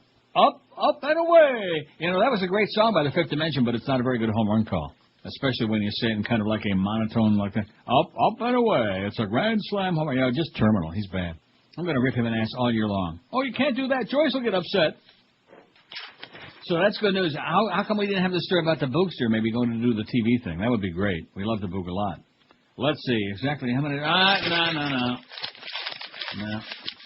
Not touching that one. Okay, he gets very. That guy who's mentioning that fax gets very nervous. UK soldiers abused Iraqi detainees, court told. Abu Ghraib. The photographs of alleged abuse. What? Two Brite. The photographs of alleged abuse of Iraqi detainees by 3 British soldiers reflected shocking and appalling incidents, the prosecution told a court-martial in Germany on Tuesday. See, every time you mention the Brits, you got the Germans in there somewhere, too, because they're the same people, the Battenbergs. Prince Harry, I'm so glad you brought them with the whole family, the ganze Mischpoche, out of that Nazi closet. According to the charge sheet obtained by the Financial Times, the 3 men aged between 25 and 33 are accused of simulating violence against unidentified detainees, of driving a bound man around in a forklift truck, and of forcing naked male detainees to simulate the performance of sexual acts. See, that faggery always gets in there. Always. The 3 soldiers face a total of 9 charges between them relating to offenses alleged to have taken place in an aid camp near Basra in southern Iraq in May 2003. The case is the first of its kind involving British forces. Well, you know, they saw us do it, so why the hell not? Get in on the fun. Bad news from Iraq again. How can that Bad be? news. Dell'America. Gunmen shot and killed 3 candidates running in Iraq's January 30th election. They were going to run. Officials said yesterday as a suicide bombing killed 2 people outside the offices of a leading Shiite political party. But that's only the beginning. As Chicago would say, only the beginning. In 90 minutes today, 4 suicide car bombings killed at least 25 Iraqis in and around Baghdad, the U.S. military says. The terrorist network led by Abu Musab al-Zarqawi, who obviously hasn't been captured, who has ties to al-Qaeda, claimed responsibility for the bombings in postings on several Islamist websites. I just mention these things in passing because I know everything is going pretty well leading up to that election. Oh, we're fine. Everything is going really well. Okay, a few dead bodies over here. The electric is only on a couple hours a day, and phone service ain't working too well for most people. But other than that, things are just going hunky-dory. And the water is all polluted, and they're lined up for hours and hours to get gas because of the fact that even though it's the rich oil country that it is, most of the oil pipelines are getting, like, blown up and set on fire. So as a result, did you see the thing where they're on line for, like, hours just to get a tank of gas? Sure, but you're forgetting the most important thing. And yeah, I know everything's freedom's on the march. I know freedom's on the march. Forgot about that. Even at Abu Ghraib. 567-0560 pound 560 on a Verizon singular wireless line. WQAM. Hello. Hola. Yes. Yes, sir. I have one for your poll. Okay. The Bay City Rollers. The Bay City Rollers. They were popular for about 2 minutes. Get it on there! Well, 2 out of 3 ain't bad. His first effort was sensational. Second one was horrendous. And this was okay. 2 out of 3. Even Todd Cobb didn't bat 667. WQAM, hello. Hey, Neil, what's up? How you doing, Pally? You let something slip by you this morning when you were doing the crossover with Hank. Yeah. He told you he hit the treadmill for an hour every day after you went home from work. Right. And I don't think he hits the treadmill with anything except his foot. Well, maybe with his fist. All right, maybe. Okay. 567-0560. Why does he doubt that, okay? I mean, I have no idea. I mean, you know, a lot of us fat people, I have a treadmill and an exercise bike. George gave me the exercise bike in my house down there, and if I were there, I'd be using it, wouldn't I? No. I was there for that week. Didn't I use it during that week? No. Well, I was under a lot of stress, man. Yeah. The I was under that Joyce and Carolyn Beasley stress. Oh, God. I need to have a lobotomy so they can remove any memory I have of just that week from my brain. It was just beyond belief. Starting, of course, with that call from Norma Kent to the water Nazi. Oh, well, you're going to hear from Joyce. Don't tell Neil about this. It's too embarrassing. Greg's too embarrassed. Just when I thought he didn't have any embarrassment factor, and come to find out, huh? Even for him, it was too embarrassing. Because when you tell tall tales, there's a word for that, isn't there? When you tell tall tales? An exaggerator? No, prevaricator. That's with a P-R-E, prevaricator. I think there's a shorter word that's much simpler that most people know. I think that might be the one, yeah. Hey, Hey, if you earned less than 50 grand last year, if your answer is yes to that question, it's time for a career change. Pick up that phone and call the good folks at Fast Train because they want to change your life. They want to help you get some real cash, and the way to do that is have training for a real career. If you have some skills, man, you can get some cash. Fast Train can have you trained and ready for a brand new, high-paying career in as little as 4 short months. Count them. 1, 2, 3. 1, 2, 3. See, I get very confused with the Italian and start counting. Right. 1, 2, 3, 4. Due. Okay. Due. Remember Thomas E. Dewey, Thruway in New York? No. 1944. And, of course, in 48, Dewey beat Truman. Fast Train offers high-demand, high-pay career training. If you like computers, ever thought of becoming a computer network professional, call Fast Train toll-free 1-866-FAST-TRAIN. The demand for computer professionals right now is at an all-time high, and Fast Train can have you trained and ready for a new career in as little as 1, 2, 3, 4 months. Mesas. Fast Train's got locations in Kendall, Miami, Pembroke Pines, and Fort Lauderdale, and they offer you job placement, even financial aid for people who qualify. So what are you waiting for? Day, evening, and weekend classes are forming right now as I speak. Get out of your dead-end job, say goodbye to your butt-plug boss, and get yourself some real cash with the job thanks to the training you can get at Fast Train. Call them today. There's no obligation. They'll get you off your dead end. Call 1-866-FAST-TRAIN. You're listening to Neil Rogers exclusively on 560 QAM. Every highway hassle with a boring old horn honk? Now you can get everyone's attention with the Auto Mic. Next time the light turns green, turn on the Auto Mic and say, "Hey, moron, get off the cell phone and start moving." The Auto Mic helps you deal with lane cutters, Hey, slow down, buddy. tailgaters, Kiss my tailpipe, you weasel. even pedestrians. Hey, you kids, if you don't want to become hood ornaments, get out of the way. With the Auto Mic, you can handle any driving situation. Hey, hitchhiker, I picked you up, except you look like a serial killer. We can see you picking your nose through your tinted windows. The Auto Mic, available at auto parts stores and karaoke dealers everywhere. You'll- So buy one already. You'll never believe this. When I was dubbing that bit into the DCS, Okay. that just when it gets to that point where he says, we can see you picking your nose, guess what I was doing? Picking your nose. Yeah. Well, you think I One of didn't those just, like, things. hop to real quick? Man, that was Hop to scary. what? 12:31 at 560 WQM. Who or what is the most disappointing flash in the pan of all time? Howard Dean, 77. John Kerry, 61. Scott Farrell, 36. He's kind of like dropped out of the running, Farrell. I think you're right. Out of sight, out of mind. We thought he was going to do well in that freaky voice or distinctive voice thing the other day. Not that good, huh? These people have a short memory in this town. Is that what it is? Unless you do something wrong. Unless you cross Right, them, then they remember right. for life. They'll remember Bill Kamal. Am I right, Mo? Absolutely. Scott Farrell, 36. Ross Perot, 19. Vanilla Ice, 18. Quentin Tarantino, 16. Mark the Bird Fidrich, 14. I can't believe that many people remember him. Remember the Bird. Who? The Bird. Howard Stern on QAM has already got 13. We just put that on there, right? And zooming up the list. Cecil Collins, 13. Kurt Warner, 12. Andrew Dice Clay, 11. Oh! Catholic Church molestation cases, 10. Brian Bosworth, 10. Elian Gonzalez, poor little Elianito, Increíble. 9. Harold Miner, 8. Phil Hendry's got 8. Are you sure? Millie Vanilli, 7. Ashley Banfield, 6. George Lucas, 6. Jimmy Johnson, 5. The Florida Panthers. We love the Panthers. Da-da-da. Yeah, right. Blow out your ass. Panthers, Hootie and the Blowfish. Aaron Summers, 4. The WMDs in Iraq have got 3. The Segway, Buster Douglas have 3. New Coke, Ricky Martin and Denise Rodman and Twin Peaks each have 2. 1 for Karen K, spelled wrong. 1. Ashley Simpson. I told you we don't put Ashley Simpson on there, which is also spelled wrong. Why is she on there? I thought you said put her on there. No, I said in about a week. She's not done No. yet. She's still got a TV show. All They're right. still talking about her, man. Hey, This they is all for- bad things. They boot her. That doesn't make her a flash independent. They boot her because she sucks. Yeah, boy. Backstreet Boys won. Kato Kalin won. Jerry Rafferty won. And none yet, 0 for Jerry Rafferty, the Bay Street Rollers, John Bobbitt, Drew Michaels, 8 Tracks, Instinct, 98 Degrees, or John Rocker don't have any yet. Now, I don't understand that. Can you figure that out? Which one? Well, wouldn't you think that John Rocker would have more votes than Mark the Bird Fidrich? I mean, Fidrich fished for the Yeah. Tigers like 20-some years ago. That's ancient history. Even I heard of John Rocker. Right. Even you know he's off his rocker. With all them Haitians and AIDS people and whatever else he was screaming about in the subway. John Rocker. Crazy person. Can we still play that? What? The psychiatrist interview. Yeah, why It was not? great. What's wrong with that? Nothing I can think of. You know? already.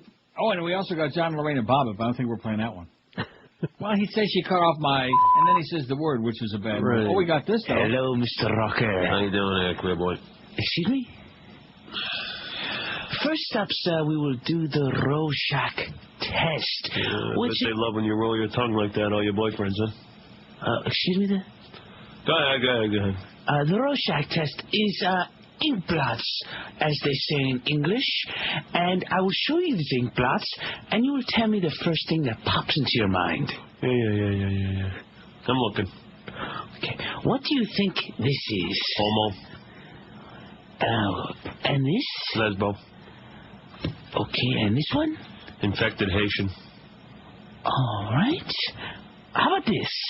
Bobby Valentine riding a baloney pony. Interesting. Well, let's move along, shall we?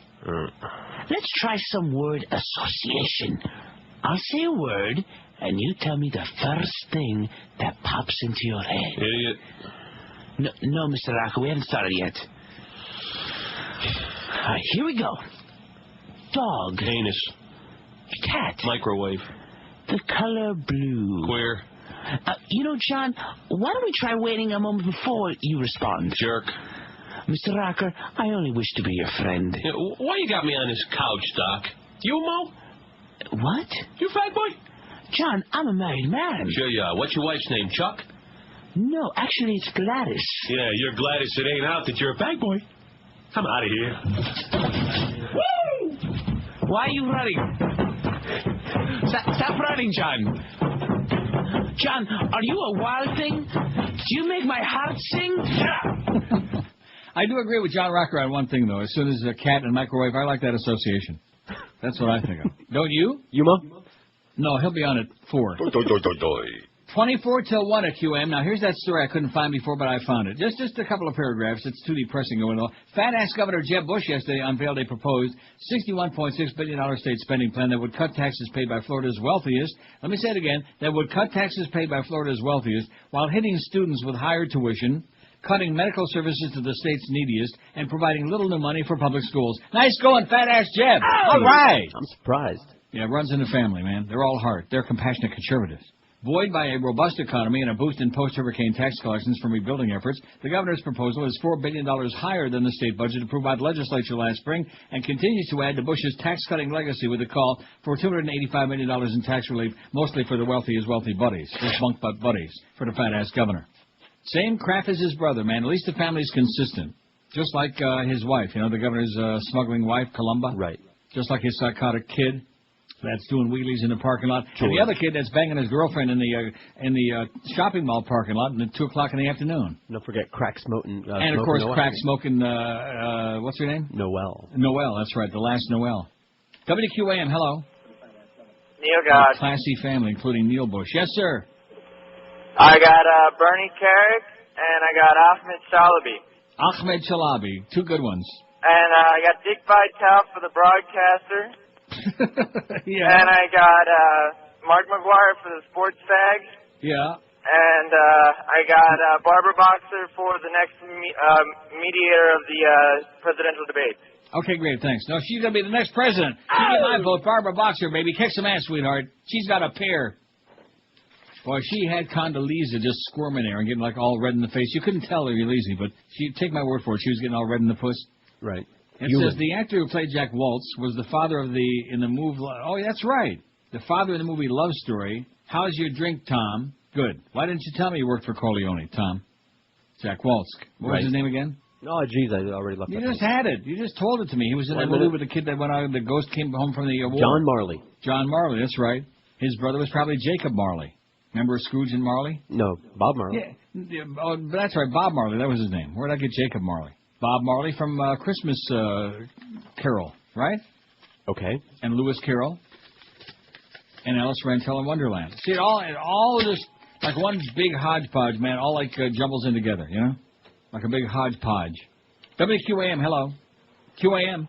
Yes, sir. I'd like to register a complaint.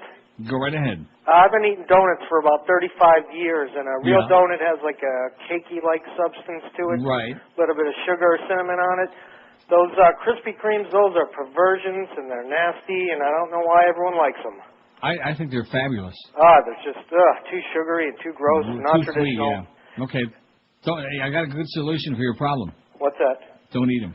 Save them for the rest of us, okay, who've got some Right. taste. Because anybody who eats like Dunkin' Donuts, all I can say, like the Chinese have a word for that, feh. F-E-H, feh. Cake donuts are dry and Yeah, grainy. cake donuts is not real donuts. Cake Right. donuts are like cake. They're cake that's shaped like donuts. But real donuts are donuts shaped like donuts, like Krispy Kreme. And by the way, Krispy Kreme's been around forever. That Krispy Kreme on 163rd North Miami Beach, that's been there since for about 30 years at least. That's got to be the first one in South Florida, doesn't it? Oh, I don't know. You know what I'm talking about? I do. It's been there forever. And there's also a diner right next door to that that's been there for about 8 million years. But that Krispy Kreme, long before anybody even heard of Krispy Kreme, that one was there, and I was stopping there every now and then. We used to have Peach's Record Store right up the street there, 163rd Street Shopping Center. Remember when it used to be like, how many white people are left in that neighborhood now? About 30, man. Well, the changing neighborhood collection has kind of changed a little bit. But back in the day, man, that Krispy Kreme was legendary, and Peaches like kitty corner right. And also, you know what used to be in that store in Peaches before it was Peaches? Wolfie's. Okay. I bet you the Humper remembers all of these things. And there used to be that place called Hot Dog, not Hot Dog Heaven. That used to be on Sunrise. Right. I think it still is. No, but there's a hot dog joint that used to be there. Filthy. Oh, gee, I hope it's not still there. 12. Won't be for long if it is. Oh, no, it was Coney Island. Don't you remember that? No. Get out of here. It was Coney Island, man. I lived in Broward back in the day. I lived in But like this the is like Redlands.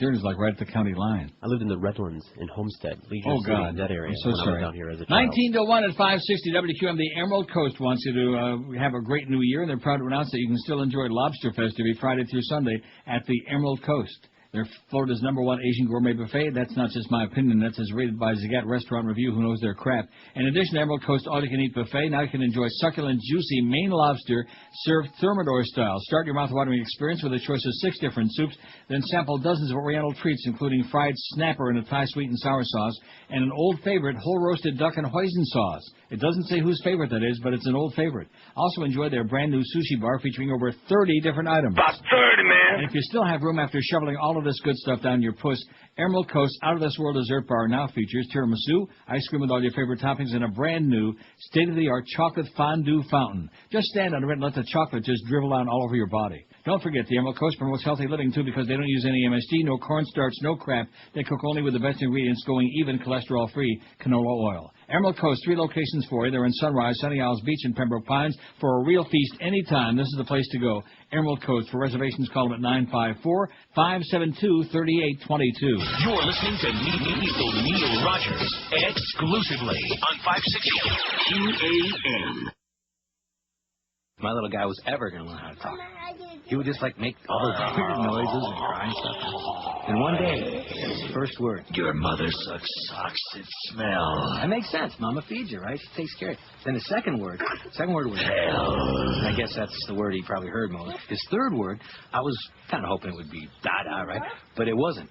It sounded like You will die. But actually, it turns out it was McDonald's. You guys go to McDonald's with Mama? That is hell. If he wants to go there, I say let Mama take it. Mama? Me? You know, come on. Dada's, go to Hardee's. Hardee's new Monster Thick Burger with 4 strips of bacon, 3 slices of cheese, and 2/3 of a pound of Human flesh. Because McDonald's is great when you're Possessed by the Lord of Darkness. McDonald's is a registered trademark of McDonald's Corporation. And that guy, by the way, is still dead. 12:45 at 560 WQMC. You start thinking about those changing neighborhoods. For example, when I was home and we went to Ruth Chris, and we drove east out there on Sunrise, and where Peaches used to be there, and of course now it's Larry Flint's, that Hustler joint. Right. That, it's like an adult video and toy store. Don't you know what I'm talking about? I know exactly where you're at. Right. It used to be Peaches. In fact, 14th Avenue or did a something thing like there. that. What? It's like 14th Avenue or something. Whatever the hell it is. And everything in that area is all changed around. And the same with that North Miami Beach thing. The Unicorn Restaurant, that was a sponsor of mine, used to be right off. In fact, Krispy Kreme, or whatever street that is the corner on, right down the street, when you made it right there as you're going east, that was the Unicorn. Remember the Unicorn? Mm-hmm. And there's another Italian restaurant there, which I think was one of Hank's sponsors, across the street from that, which I'm sure is still there, and was a sponsor of mine for about 5 minutes. Vito's. Oh, Vito's was great. You remember Vito's? I do. I remember they brought food in many times. Oh, did they really? If I do recall. Vito's was sensational. Somebody but anyway, made Vito's you can't go back, man. Just can't go back. That's why when you lived in the city 30 years ago, like Detroit or Boston, and you go back and you say, gee, where's this? Where's Macombo's? Where's all the great restaurants I used to love? Sorry, no, not here no more. Where's Where are the Shintiki? Not there. We're in Boston. Where's the Prince Spaghetti House? Not there.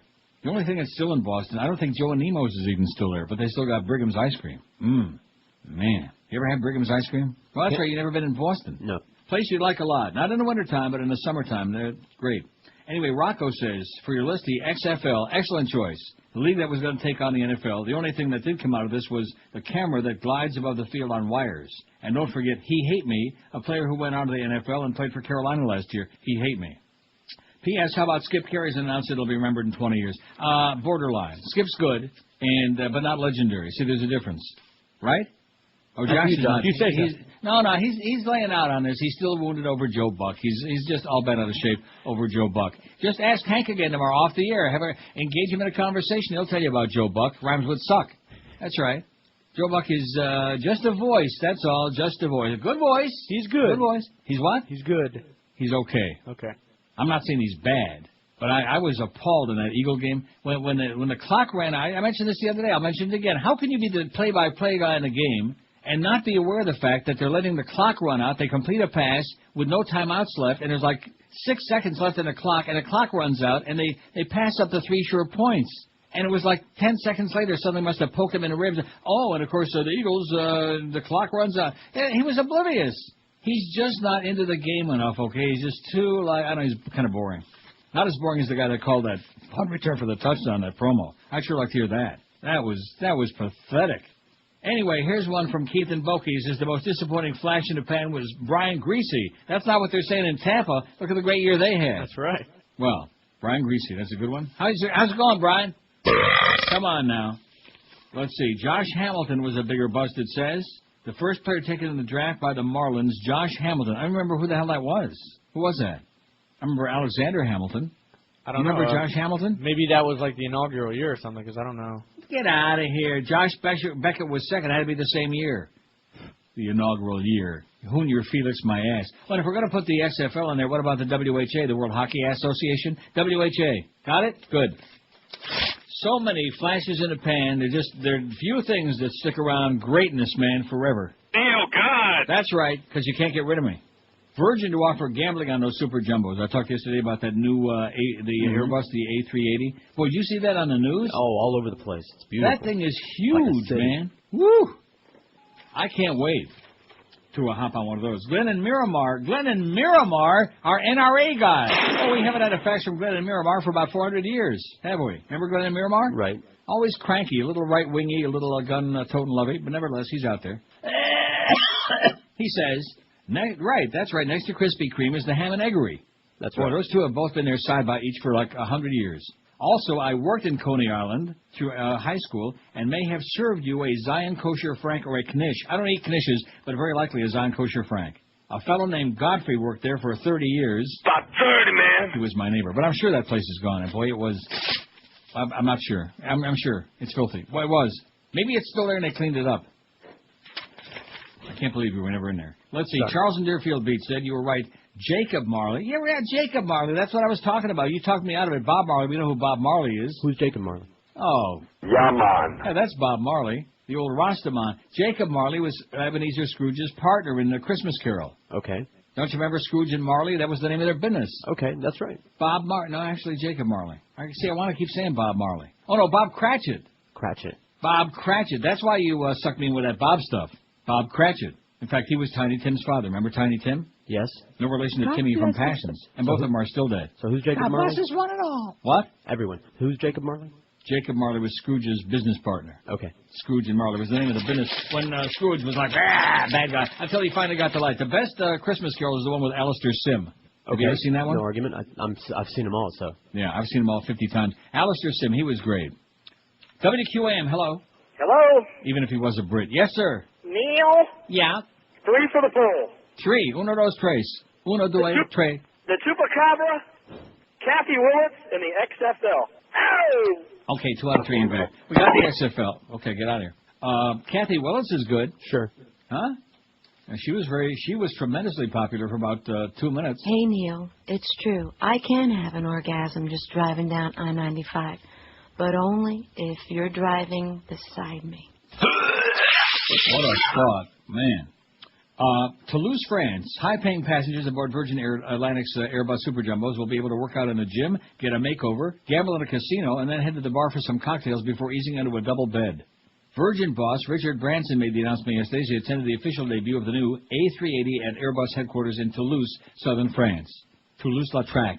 Some of Boeing's 747s and Virgin's existing fleet are equipped with double beds for first-class passengers and bars where travelers can stretch their legs while sipping a beer. But Branson vowed to extend the concept when Virgin takes delivery of 6 A380s beginning in 2008. He says, we plan to have a gym area for our passengers to stretch out and work out during their flight, Branson said. We're going to introduce a beauty parlor, and we plan to have a casino so Neil can plunge his guts out. The A380 can carry 555 passengers in a three-class cabin, a third more passengers than a 747, with a lower operating cost per seat as well as much more cabin space left over for other amenities. Airlines with upscale business models are likely to equip the plane with fewer seats to leave more space for lavish facilities and first-class benefits. At the other end of the scale, a budget carrier or charter operator serving busy holiday routes will be able to seat more than 800 passengers comfortably in a single coach class configuration. Most of the airlines that have ordered A380 so far keeping mum about what features they plan to offer on board. Qatar Airways said Tuesday its A380s would seat just 490 passengers, but gave no details of its planned cabin layouts. I understand it's just going to have a big gutter all around the edge of it. Jeff Dixon, CEO of Australia's Qantas Airways, said its super jumbo cabin designs will be unveiled in the next few weeks. How do you like that? See, this thing with Richard Branson and Virgin Skaglantic having flown it, that's a scam. It's bad news. Remember that back in the day? Wasn't that at IOD? What? The Virgin Air experience. What about it? Well, because they were whining and dining and touting, and at one time I flew in business class, which was very extravagant, and like lots of room, and the food was very good. And then they have what they call economy class, but I can't even imagine. It must be like cargo. They have premium economy. No, seriously, premium economy, which is not as expensive as business class, which is outrageously priced, but is premium. And they give you like the meal on a tray with plastic around it. That should give you an idea of how. And it's crap, is what it is. Premium economy, my ass. Now that was some years ago, and I made up my mind at that point. And then not only that, but they fly, like from Miami or Toronto to Heathrow to London. So then if you're going to Amsterdam, you have to do connecting flight. Who the hell wants to fly to London? I don't want to be anywhere near them damn Nazis, man. See, one thing, when I go to Germany, I hear people speaking German. Doesn't bother me. I see some of those skinheads out there in their motorbikes on the Kurfürstendamm in Berlin. Doesn't bother me, Nothing like an honest Nazi anyway. But with the Brits, see, those are the ones you got to be worried about. The Nazis in hiding and drag. The royal family. They're all goose-stepping along. You ever see those silly twits, them Brits at Buckingham Palace? Bunch of Nazis. The Nazi you cannot see. Yeah, that's right.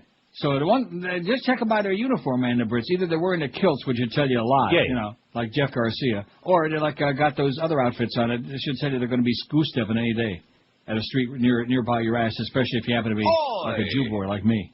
WQAM, hello. QAM. Going once. No time. WQAM, hello. WQAM, hello. Neil. Yes, sir. I got one. It's an oldie. Timmy Smith used to be the running back for the Redskins. Had a great game in the Super Bowl against the Broncos. Timmy Smith. Had like 250 yards, and then all of a sudden just gone.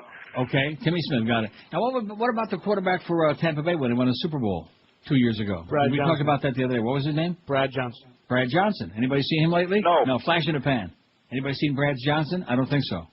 12:56 at 560 QM. We got the militant, and rightfully so, Jim Maddich, who they're treating very shabbily, if you ask me. All right. 2 to 4, and then my good close personal friend. The two people are trying to bust us up. Noah Howard David at 4 to 7. You're listening to Neil Rogers exclusively on 560 QAM. It's not just the 1 to 2 hour, it's a phenomenon! Coming up tonight on Inside the Behind the True Hollywood Celebrity Music Biography Profile Story. They may be the only band in the history of rock and roll to be inextricably linked to a dumbass prop comic. They were Smashing Pumpkins.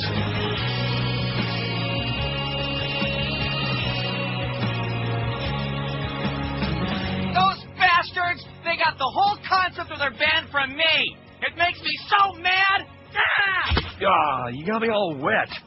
Aren't you supposed to hand out sheets of plastic to the audience or something? Sorry, I get so angry!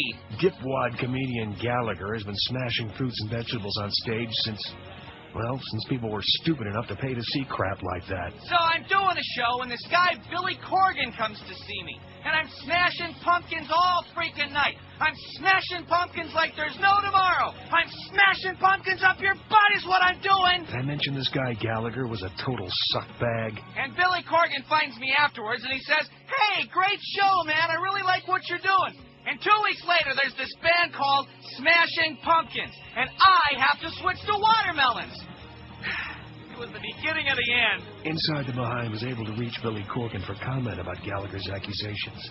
He had this to say. Gallagher? What a total suckbag. The Smashing Pumpkins. At least they didn't call themselves the dork with the beret and the striped shirt band. It's a big, juicy, sopping wet look at show business. Tonight, on Inside the Behind. Speaking of that, I wonder how the dork lady's doing, huh? Haven't heard from her in a long time. Long time. It's a minute after 1 at 560 WQM. Here's a fax again from Glenn, who's just so encouraged by my enthusiasm about getting his fax. Miss the old neighborhood in North Miami Beach. Maybe this is a different Glenn, but I don't think so. Franco's Pizza. Remember Franco's? I used to order from Franco's. Sure. Often. Figaro's Pizza. Don't remember that. Corky's Legendary. Legendary. We love Corky's. Maybe if I talk enough about them, I'll bring you over some potato pancakes. Not some today. latkes. And Lowe's Theater. There you go, Glenn, and some other stuff on there, which I won't repeat that. I already said it. Let's see. Here's one that says, disappointing flash in the pan, David Justice. First there was baseball, then there was Halle Berry, and then he was gone. Going, gone, as Mel Allen would say. Mel Allen. Yay. Oh, yeah. So anyway, there you go, David Justice. You got it? We got it. And, of course, for Justice, did we put Ricky Martin on there? Yes. Okay. Just making sure. That would be bad. For Justice, we got to go see. Corleone. How did I do that? How did I screw that up? Don Corleone. Like I said, 5670560, pound 560 on the Verizon and Singular Wireless lines. Before we take any more call, this is enough to make me just program the CBS affiliates off of my TV. I got the CBS affiliate from Detroit and the one from Seattle here on my 8 million channel cable. Okay. CBS will probably replace Dan Rather on Evening News with a multi-anchor, perhaps multi-city format that changes the antiquated way of reporting the day's top stories, CBS chief Leslie Moonves, the Moon Man, said yesterday. Moonves, who will ultimately select Rather's replacement, said he believes many young viewers are turned off by a single voice of God anchor in the Internet age. Well, what does that mean, voice of God? I don't know. He spoke publicly about his search for the first time since Rather announced in late November that he was stepping down from the CBS Evening News after he got pushed out by the right-wingers, by the neocons. Moonves stressed that he's still considering all possibilities. It's unclear whether a new format would be ready for when Rather leaves in early March or whether an interim successor would be named. Those days are over when you have that guy sitting behind the desk who everyone believes to the nth degree, Moonves told reporters. It's sort of an antiquated way of news telling, and maybe there's a new way of doing it. And maybe not, Les. He wouldn't mention any potential participants or comment on a Time magazine report that NBC's Katie Couric had been contacted to gauge her interest. Moonves conceded the turmoil at CBS News, where 3 executives and producer were fired last week for their role in an ill-fated story about President Bush's military service, even though the story, of course, was true, has encouraged him to do something more dramatic. Dramatic! Got it? Okay. So has the CBS Evening News status as a consistent and distant third behind NBC's Nightly News with Brian Williams and ABC's World News Tonight with Peter Jennings in the ratings. Since I got that fax about Brian Williams being a regular caller on Rush Limbaugh, I wouldn't watch Nightly News for 2 seconds. See what I'm saying? Where's the credibility factor there? None. Being a Rush suck-up.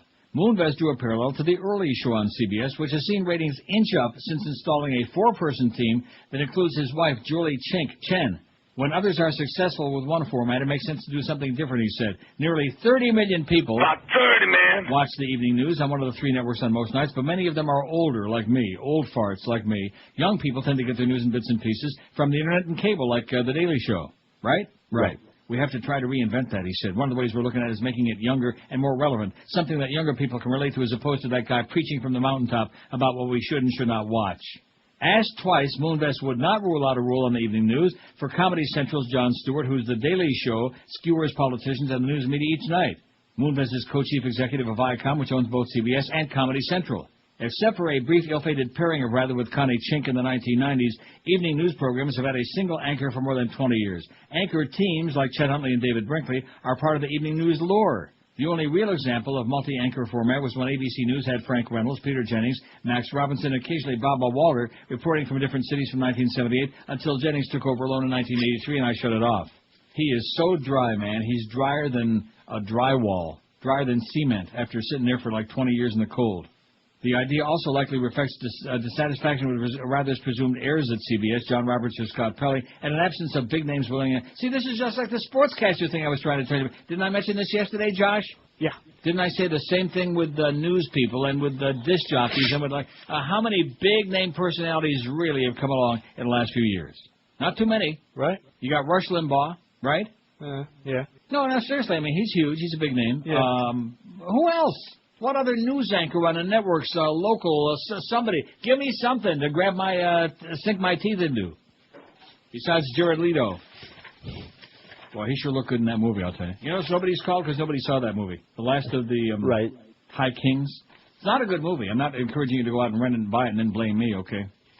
Richard said, how about Cherry Coke? Cherry Coke's not dead. In fact, it's making a comeback. Right. The Silver Dollar. That's good, the Silver Dollar. Now, do we have to say the Susan B. Anthony dollar or just the Silver Dollar? Because the Silver Dollar was like, huh? They're two different things, I guess. There are two different things. The Silver Dollar was never popular, so it's not like a flash Neither in the was pan. Susan B. Anthony. Well, no, but I mean, it was out in our lifetime, the Susan B. Anthony dollar. No, you're right. It was never popular. And Flip Wilson. Well, why would he put him on there? What's wrong with Flip Wilson? He was about as popular. He had his career. It ran its course, and then Geraldine went away.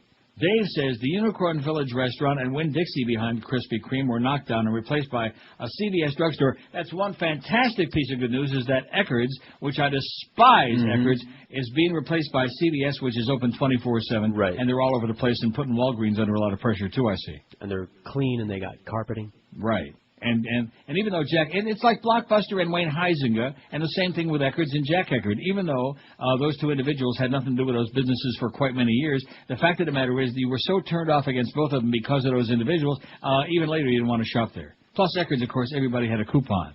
You go in there, you had like for a pack of gum for like two items.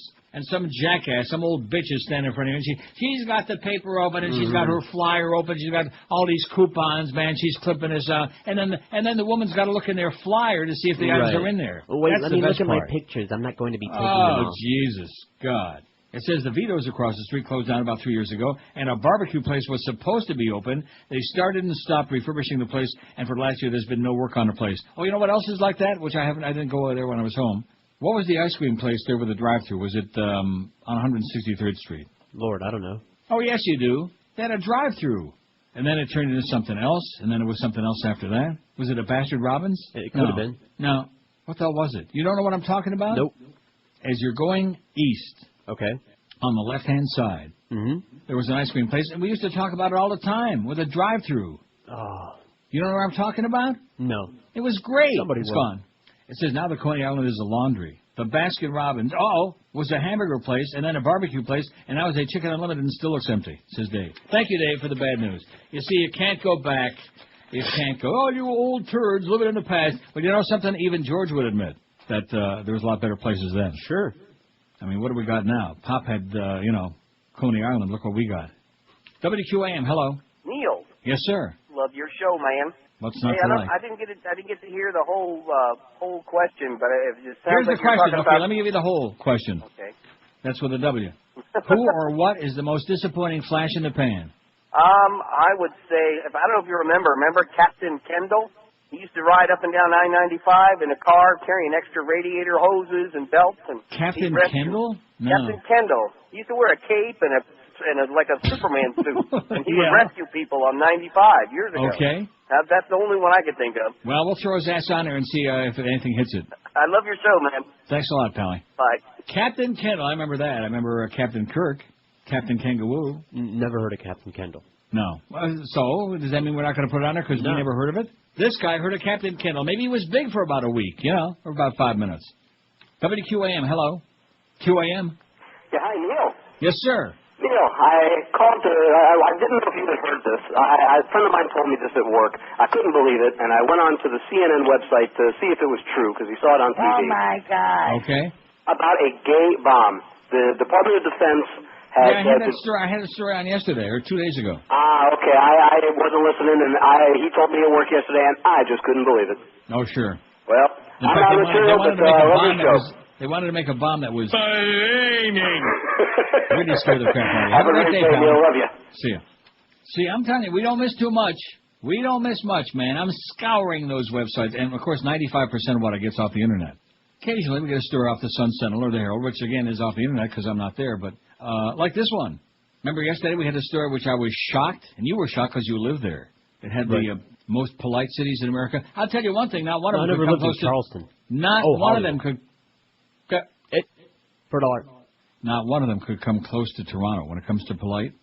The people here are so polite, it's almost disgusting. Not quite. I mean, it's just right, you know. In other words, almost some of them a little overboard, you know. Well, that but would be they're very creepy. polite, very friendly, just fine.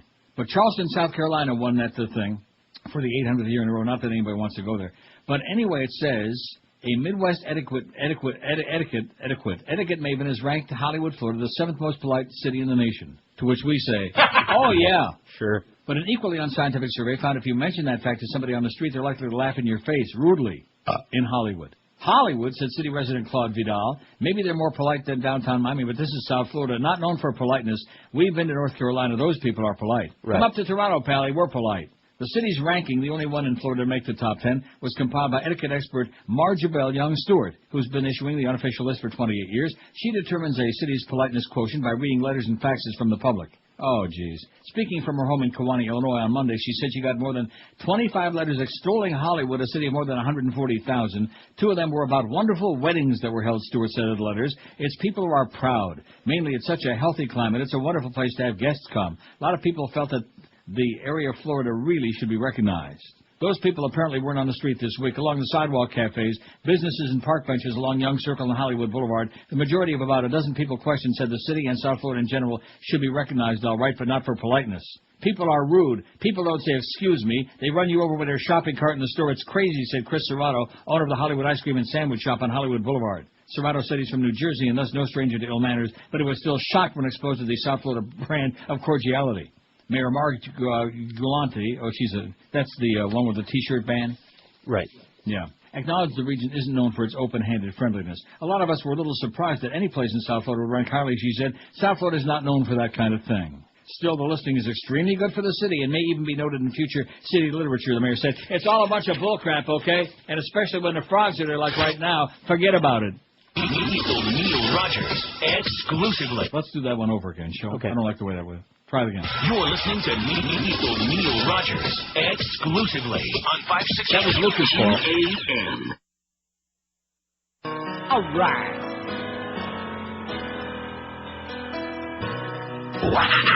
Goodbye, Bernie Carrick. I'm in hysterics.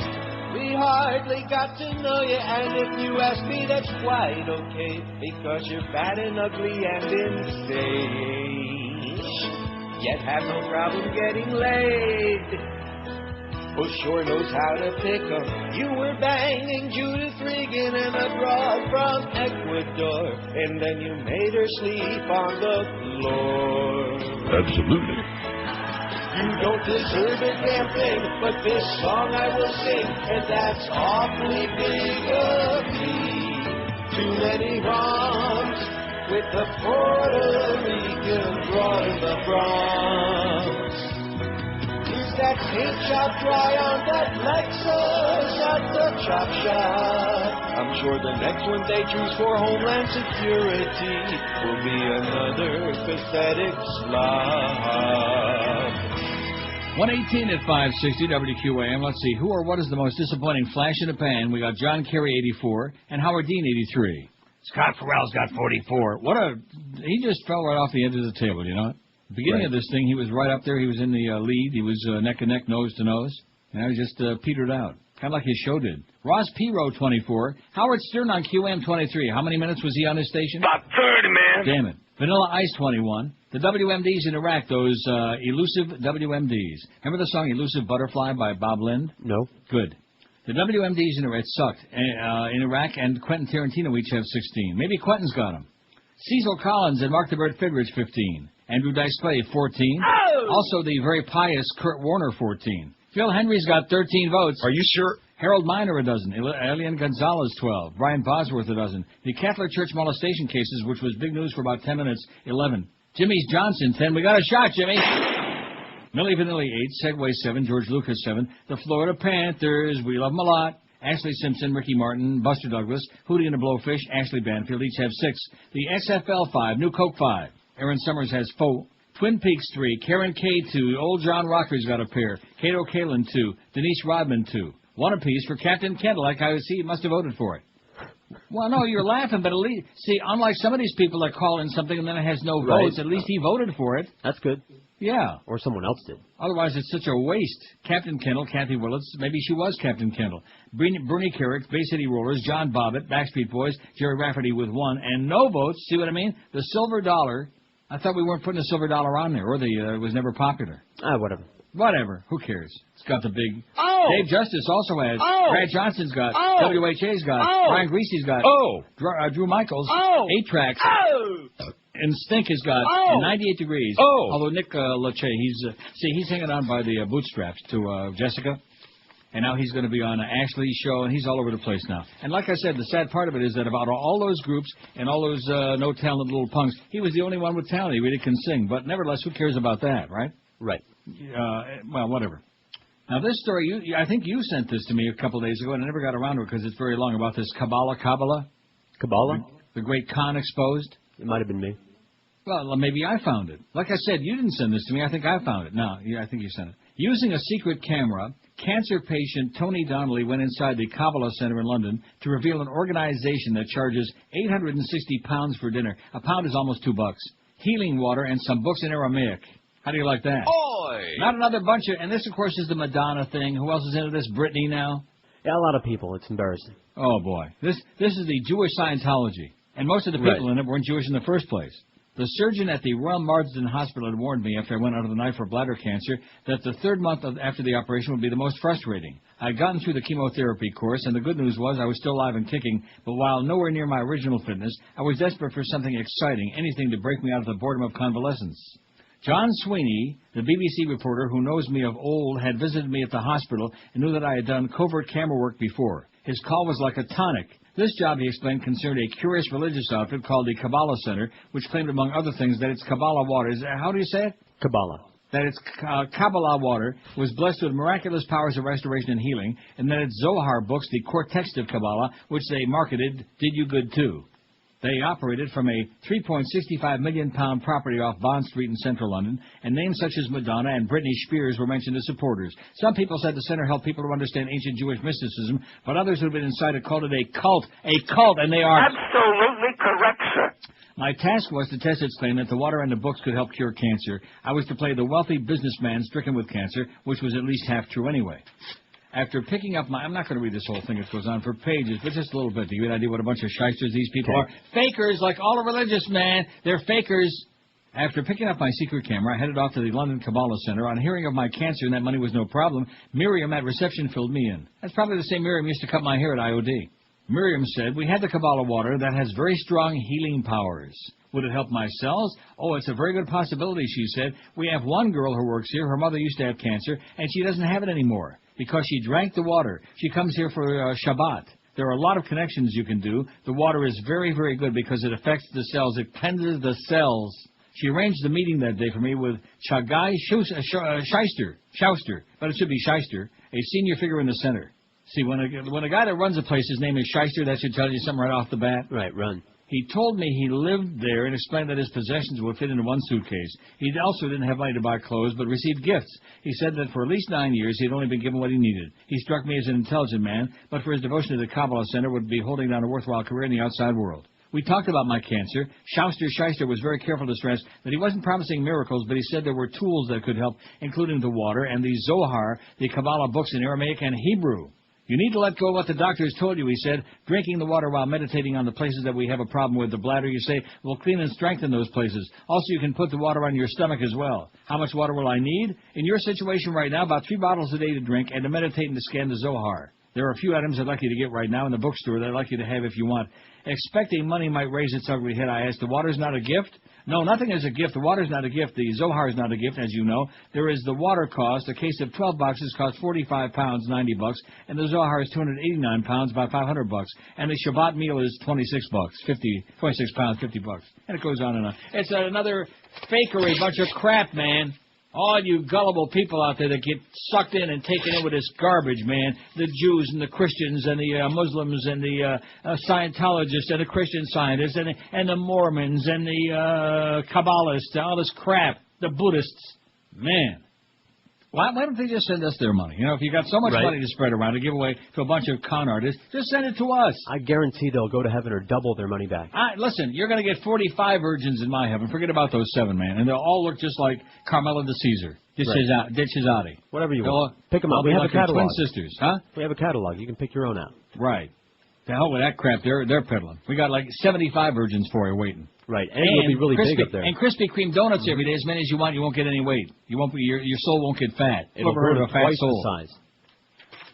Bunch of garbage. Nino says, I don't know if he's. Oh yeah, this is a good one. In fact, I even have a little thing here somewhere. Where the hell is it? There it is. Whoa, tiptoe through wearing sexual, 'cause she'll hang up the phone if you're too risky. So tiptoe through the sexual with me. Isn't that Jim Schuyler? I think it is. I haven't had a sex life since Erin Summers has been my wife. Oh, tiptoe, Erin sexual, but she'll hang up the phone if you're too risky. So tiptoe through the sexual with me.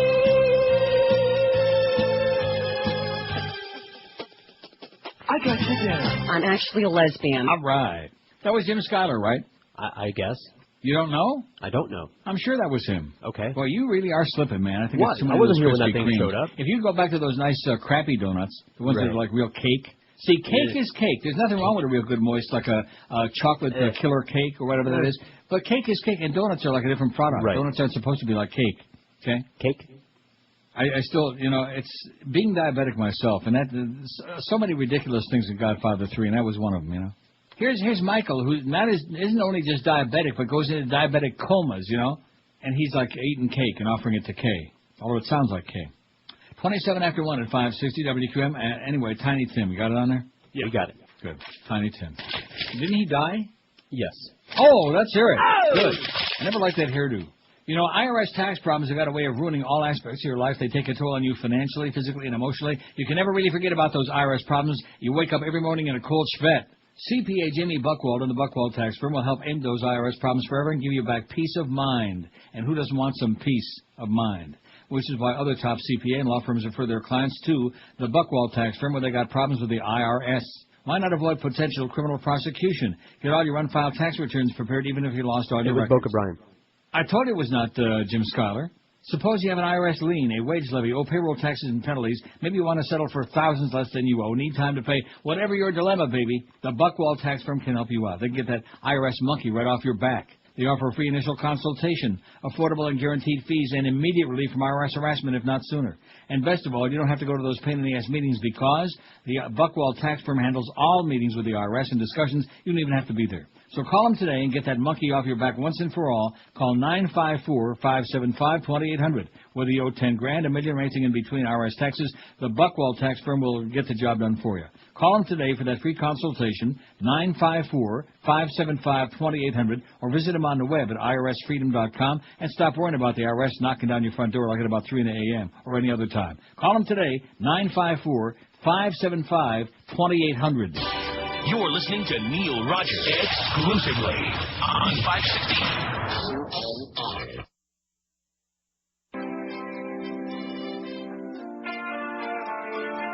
She's oily, doily, and old. Looks like the Quaker Oats guy. Smells from the body roll mold. Barbara Bush has body bells and eyes full of her ice popped out. It happened when she realized she raised for criminal clout. Barbara Bush has Marty Feldman eyes. And she's nasty, old and crafty, and she raised for place and taxi. She's atrocious and takes umbrage to anyone who says they want no boys. Walks like she's carrying a bowling ball between her thighs and has Marty Feldman eyes.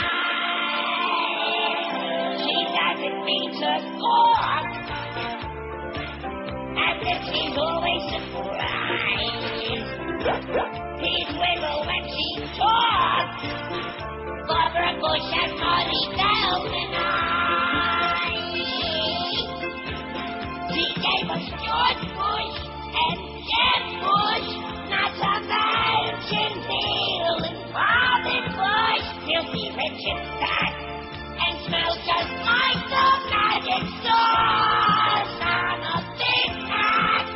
Barbara Bush resembles Ernest Borgnine on a bad day with Marty Feldman. 132, Jason and Sunrise Faction says for those clowns out there that have those useless yellow ribbons on their car, of which $0 go to support the troops, there is a great website, optruth.org, O-P-Truth, optruth.org, made by an active Marine. It has links to other websites, donation sites for the troops and their families. Also has addresses and phone numbers for Congress and representatives in your districts. Also, they're working with a filmmaker at groundtruth.org who's making a documentary on returning soldiers. You can see the movie at Information Clearinghouse. What is it? www.informationclearinghouse.info. Okay. Okay. I'm sorry this was so long I couldn't get you on the phone. Okay, thanks, Jason and Sunrise. I'm going to put that away so we still have it. I'm going to keep it in my pile. 5670560, pound 560. I'll tell you, that clipper, that hair clipper I got from, what you call it? Right. Sharper Image. Okay. Great. Okay. Seriously. What a job it does on your sideburns in about 2 seconds. You know, if you're like, either your barber's on vacation, which mine happens to be, and you want to, trim it up a little bit in between haircuts, or maybe you're, really cheap, like some of you bastards out there, and you want to, extend, a few extra weeks in between haircuts, especially when you have so little hair as some of us old farts, right? Right. Who the hell needs to go get a haircut? I'm still thinking of shaving it all off.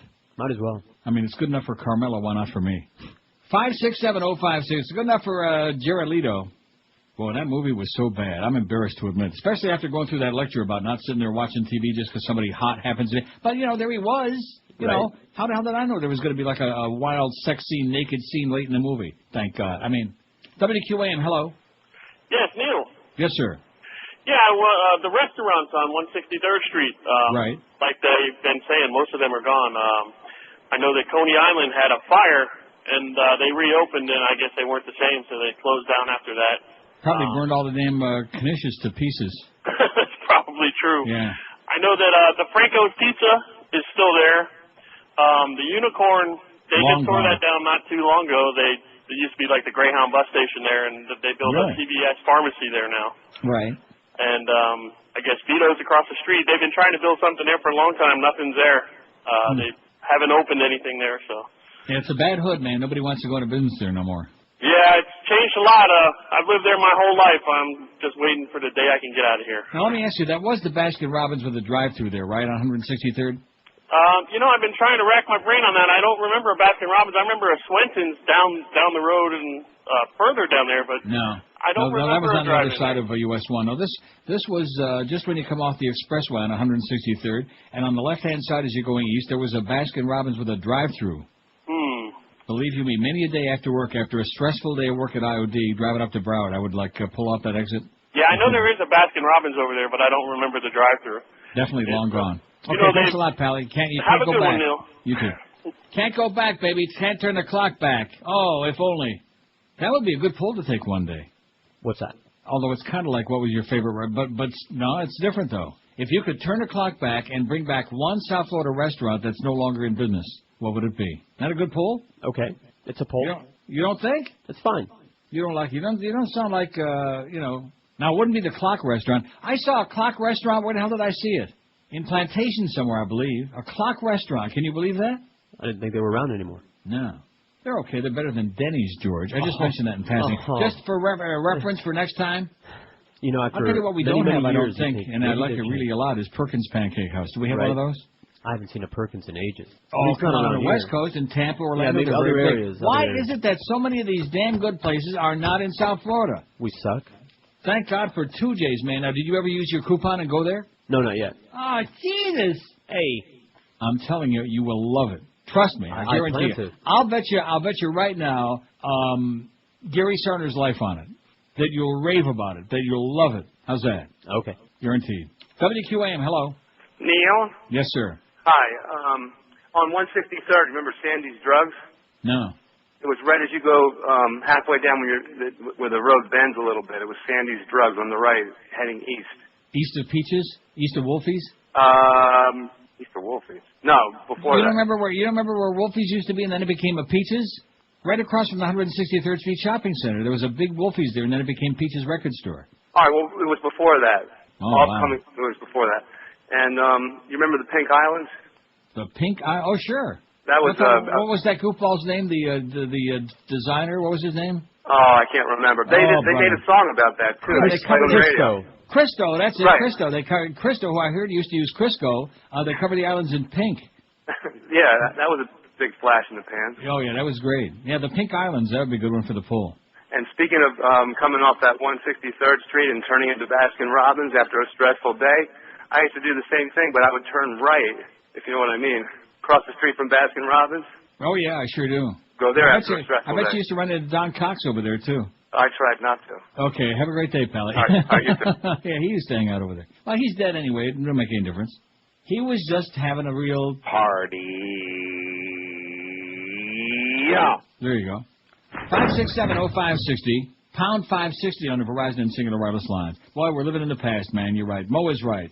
Too much of this old time. We got to get with it, man. All these whippersnappers, all the good stuff from today. What is it? Where is the good stuff? The Shield. I'm done.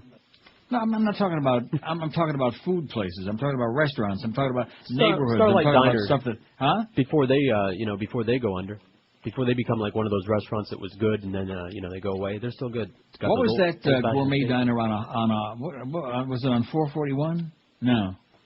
I don't know. Going north. Yeah, on 441. Around here? 125th Street used to be Rocky Graziani's, right? And it was the sea shanty, and it was that Hungarian charta.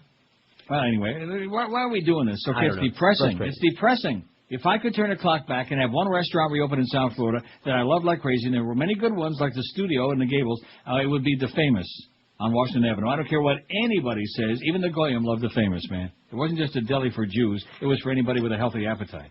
The Famous. You ask the Humper tomorrow. He'll tell you. Ask the Humper about the Famous. All right. Like Joey Zaza. Maybe he'll make you famous someday. 20 till 2 at 560. Your food-intensive station, QAM. You're listening to Neil Rogers exclusively. I'm dying out of here. QAM. This is G. Gordon Liddy, and they don't come any worse than Neil Rogers.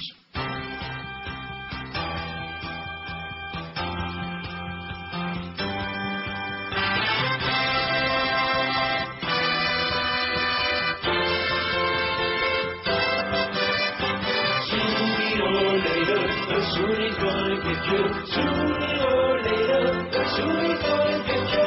Sooner or later, the Soonie's gonna get you. The Soonie's gonna get you. Think the war you'll never win. Resistance is what you'll find when you commit genocide. With the blueprint of Nazi occupation. I got these prices defend and hold against us instead of the static that can serve retaliation. Sooner or later, the Soonie's gonna get you. The Soonie's gonna get you. In the war you'll never win. You leave no child behind by sending them off to die in a war that's insane and homicidal. One system of genocide is that the people you fight with nothing to do is get suicidal. Jesus was God. Jesus was God. Jesus was God.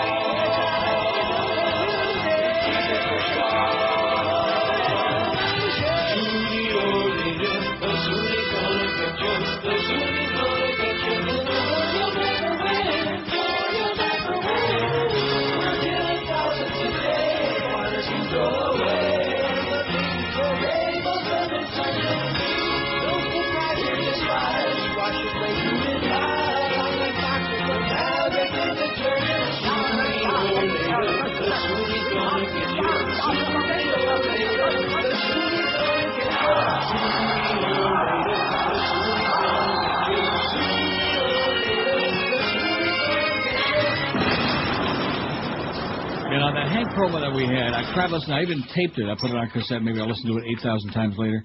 But it seems to me that was off the TV telecast, and I'm pretty damn sure that was Dick Stockton. Am I right, Josh? Sure. Now, did you see that played live like I did? That was an exciting play, and that punt return, that was a crucial play in the game. I did see it, yeah. That was exciting. He didn't make it sound that way. Oh, man. I mean, just pathetic. See what I mean about these old hacks? Old hacks. Don Crickey, Dick Stockton, man, even Sam Rosen, which, Sam's okay on hockey, but geez, get some new blood in there, man. That's why we got old hacks around, because they're not any new sportscasters. We got to get a whole bunch more punks to that Connecticut School of Broadcasting, George. Don't you think? Yeah. Yeah. Put down the bottle and put it in full throttle, man. All you would-be sportscasters out there. You could be the next Lenny Martez or the next Geldy, God forbid. He's got a nice squeaky voice. Or you could even be the next Mike Rosenthal from VUM. Oh, yeah, Lorenzo's. Lorenzo's was so sensational. Because let's not forget. See, we're already starting on tomorrow's poll. I don't know if I'm going to do that tomorrow. You think it's a good idea or what? That's okay. You seem pretty unenthusiastic. And of course, it is a little similar younger, like that other one. What? It's very similar to that other one that we took. Yeah, but that was a long time ago. That's more than a week ago. Then it's long enough. Well, and it's long enough. I never heard that yet. But nevertheless, moving right along. You went to China. Speaking of that, join George Miguel and Boca Brian 5 to 7 Happy Hour Treasure Island this afternoon off the Palmetto, just north of the 122nd Street exit. Stop by to win some very low-budget QM prizes, enjoy dance specials all night long, and maybe Miguel will pop a few ping-pong balls out of his ears. And then look for the QM Band tonight at 8 to 10 at Brews Room, located at 5466 West Sample Road in Margate. Stop by for Labatt Blue Hockey, baby. $1.50 pints of blue until the lockout's over. I wish we had the Labatt Blue theme.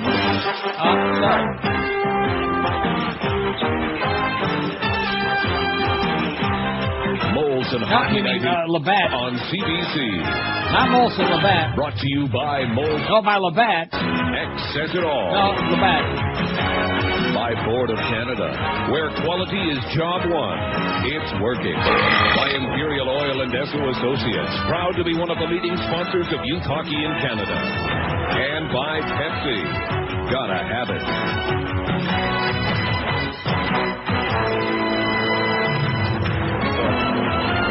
That's going to do it, but that's enough for the Canadians. They've seen all they want to see here are the Red Wings. Time's going to run out here as Konstantinov won't make it back to center ice. Oh, that's that obnoxious Mickey Redmond, man. Boy, do I despise him. You don't like anybody, right? 5670560. Oh, man, he's bad. You know who he used to work with? Dave Strader, who's going to be the Panthers TV announcer, replacing Rimmer if they ever play again. You think they're going to play? No. Sorry about that, Dave. I hear times are tough. WQAM, hello. Neil, how's it going? Pretty good, Pally.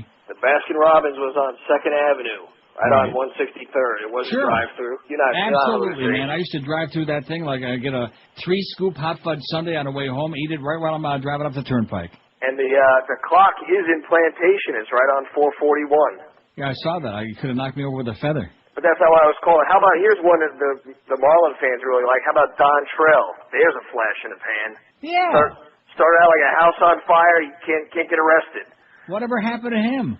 Well, he's still on the team, but I know he's on the team, but boy, he was hotter than a pistoler for a few months, and then that was the end of that. And if anybody thinks Dave Van Boring isn't boring, all you got to do is listen to Game 6 of the World Series. Yeah. And the Marlins are the world champions, everybody. And the fact that we actually played that in a promo, I mean, wouldn't you think when you have an embarrassing call like that, just like that Dick Stockton thing we had, why would you put that in a promo? It's so boring. I understand the point of the promo is that they had the prediction right about a punt return touchdown, but Jesus, to play that? I mean, they win the World Series in Yankee Stadium. They kick their ass, and that's the best.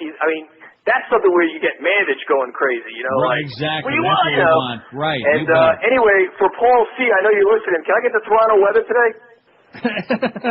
It's let's see, it's toasty. It's like let me give you the weather just a second. Hang on a second. Because Paul, you're a big jackass. We had a 1/4 inch of snow on the ground, and the weather, what is it? It's -4. It's 26 degrees, baby. It's toasty. Come on up.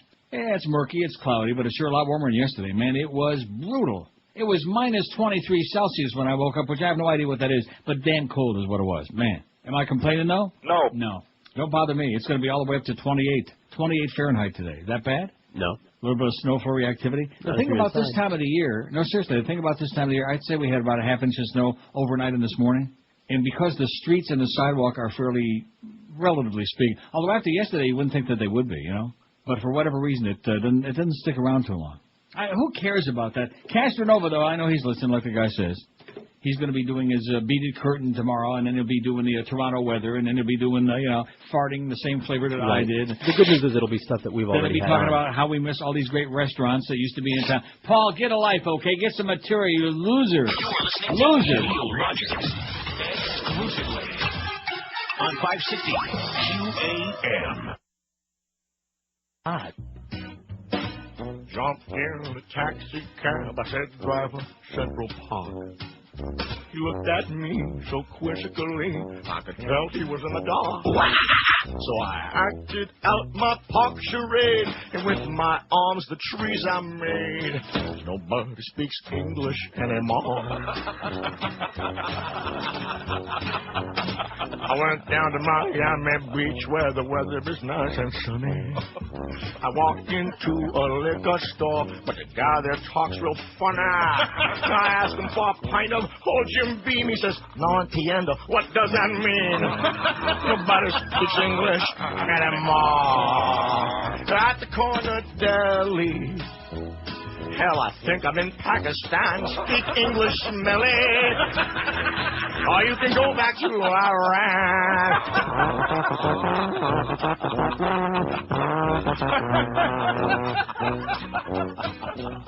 I came here many years ago. Learned my ABCs. I don't say muchas gracias. I say pretty please. So get yourself to a classroom quick. You're an American now. Stop making me sick. Nobody speaks English anymore. 156 at 560 WQAM. We got Mad Dog standing by, and then we got Mo Howard David, like it or not, between 4 and 7. And we got that basketball crap stuff. You know, I was just thinking, speaking of speaking English smelly, that whole deal about Pakis and Indian people and the curry thing we've talked about.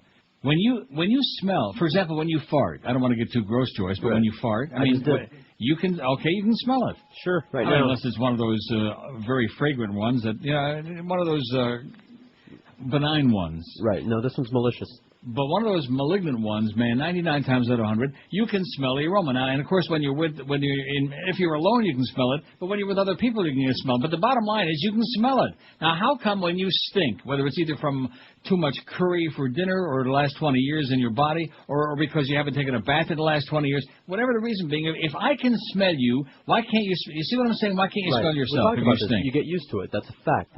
We studied it in health class. Yeah. You get immune to a particular smell if you're exposed to it for a certain amount of time. So, in other words, if you farted nonstop. Right. Or you're always farting. Well, like fat people who don't, they can't reach areas and they smell like that to other people all the time, remember? Oh. They don't smell God. like that to themselves. Really?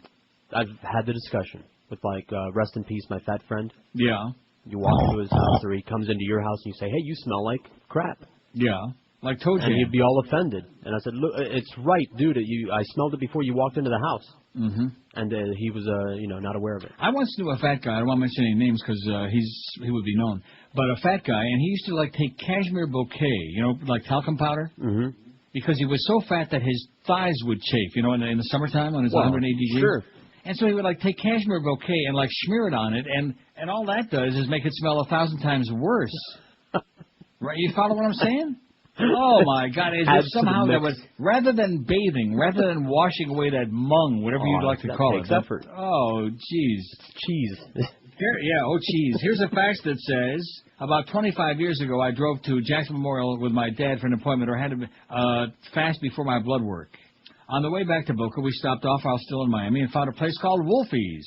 I don't think they took his credit card. He only had a couple of bucks cash, enough for a sandwich, but no drink and no tip. The waitress caught on and brought us coleslaw and pickles. Awesome, and set us up with the best pastrami on rye I've ever had. Great memories of Wolfie's. Well, how do you like that? Because that's the opposite of my memory. Remember I told you about that one on 163rd where I was on a holiday, some kind of bank holiday, and I go there for lunch, and I didn't have any cash. I had a couple of bucks, but the check was like $9.85, whatever. I had soup and a sandwich, and I take my American Express card and give it to the broad. Oh, for a lousy $10, I'm gonna take a credit card. We don't take the credit card for a lousy $10. So I said, "What's the minimum for credit cards?" She says, $15. I said, "Okay, I'll leave a $6 tip, a lousy $6 tip for your lousy $10 check. I'll never see your lousy ass place again. How do you like that?"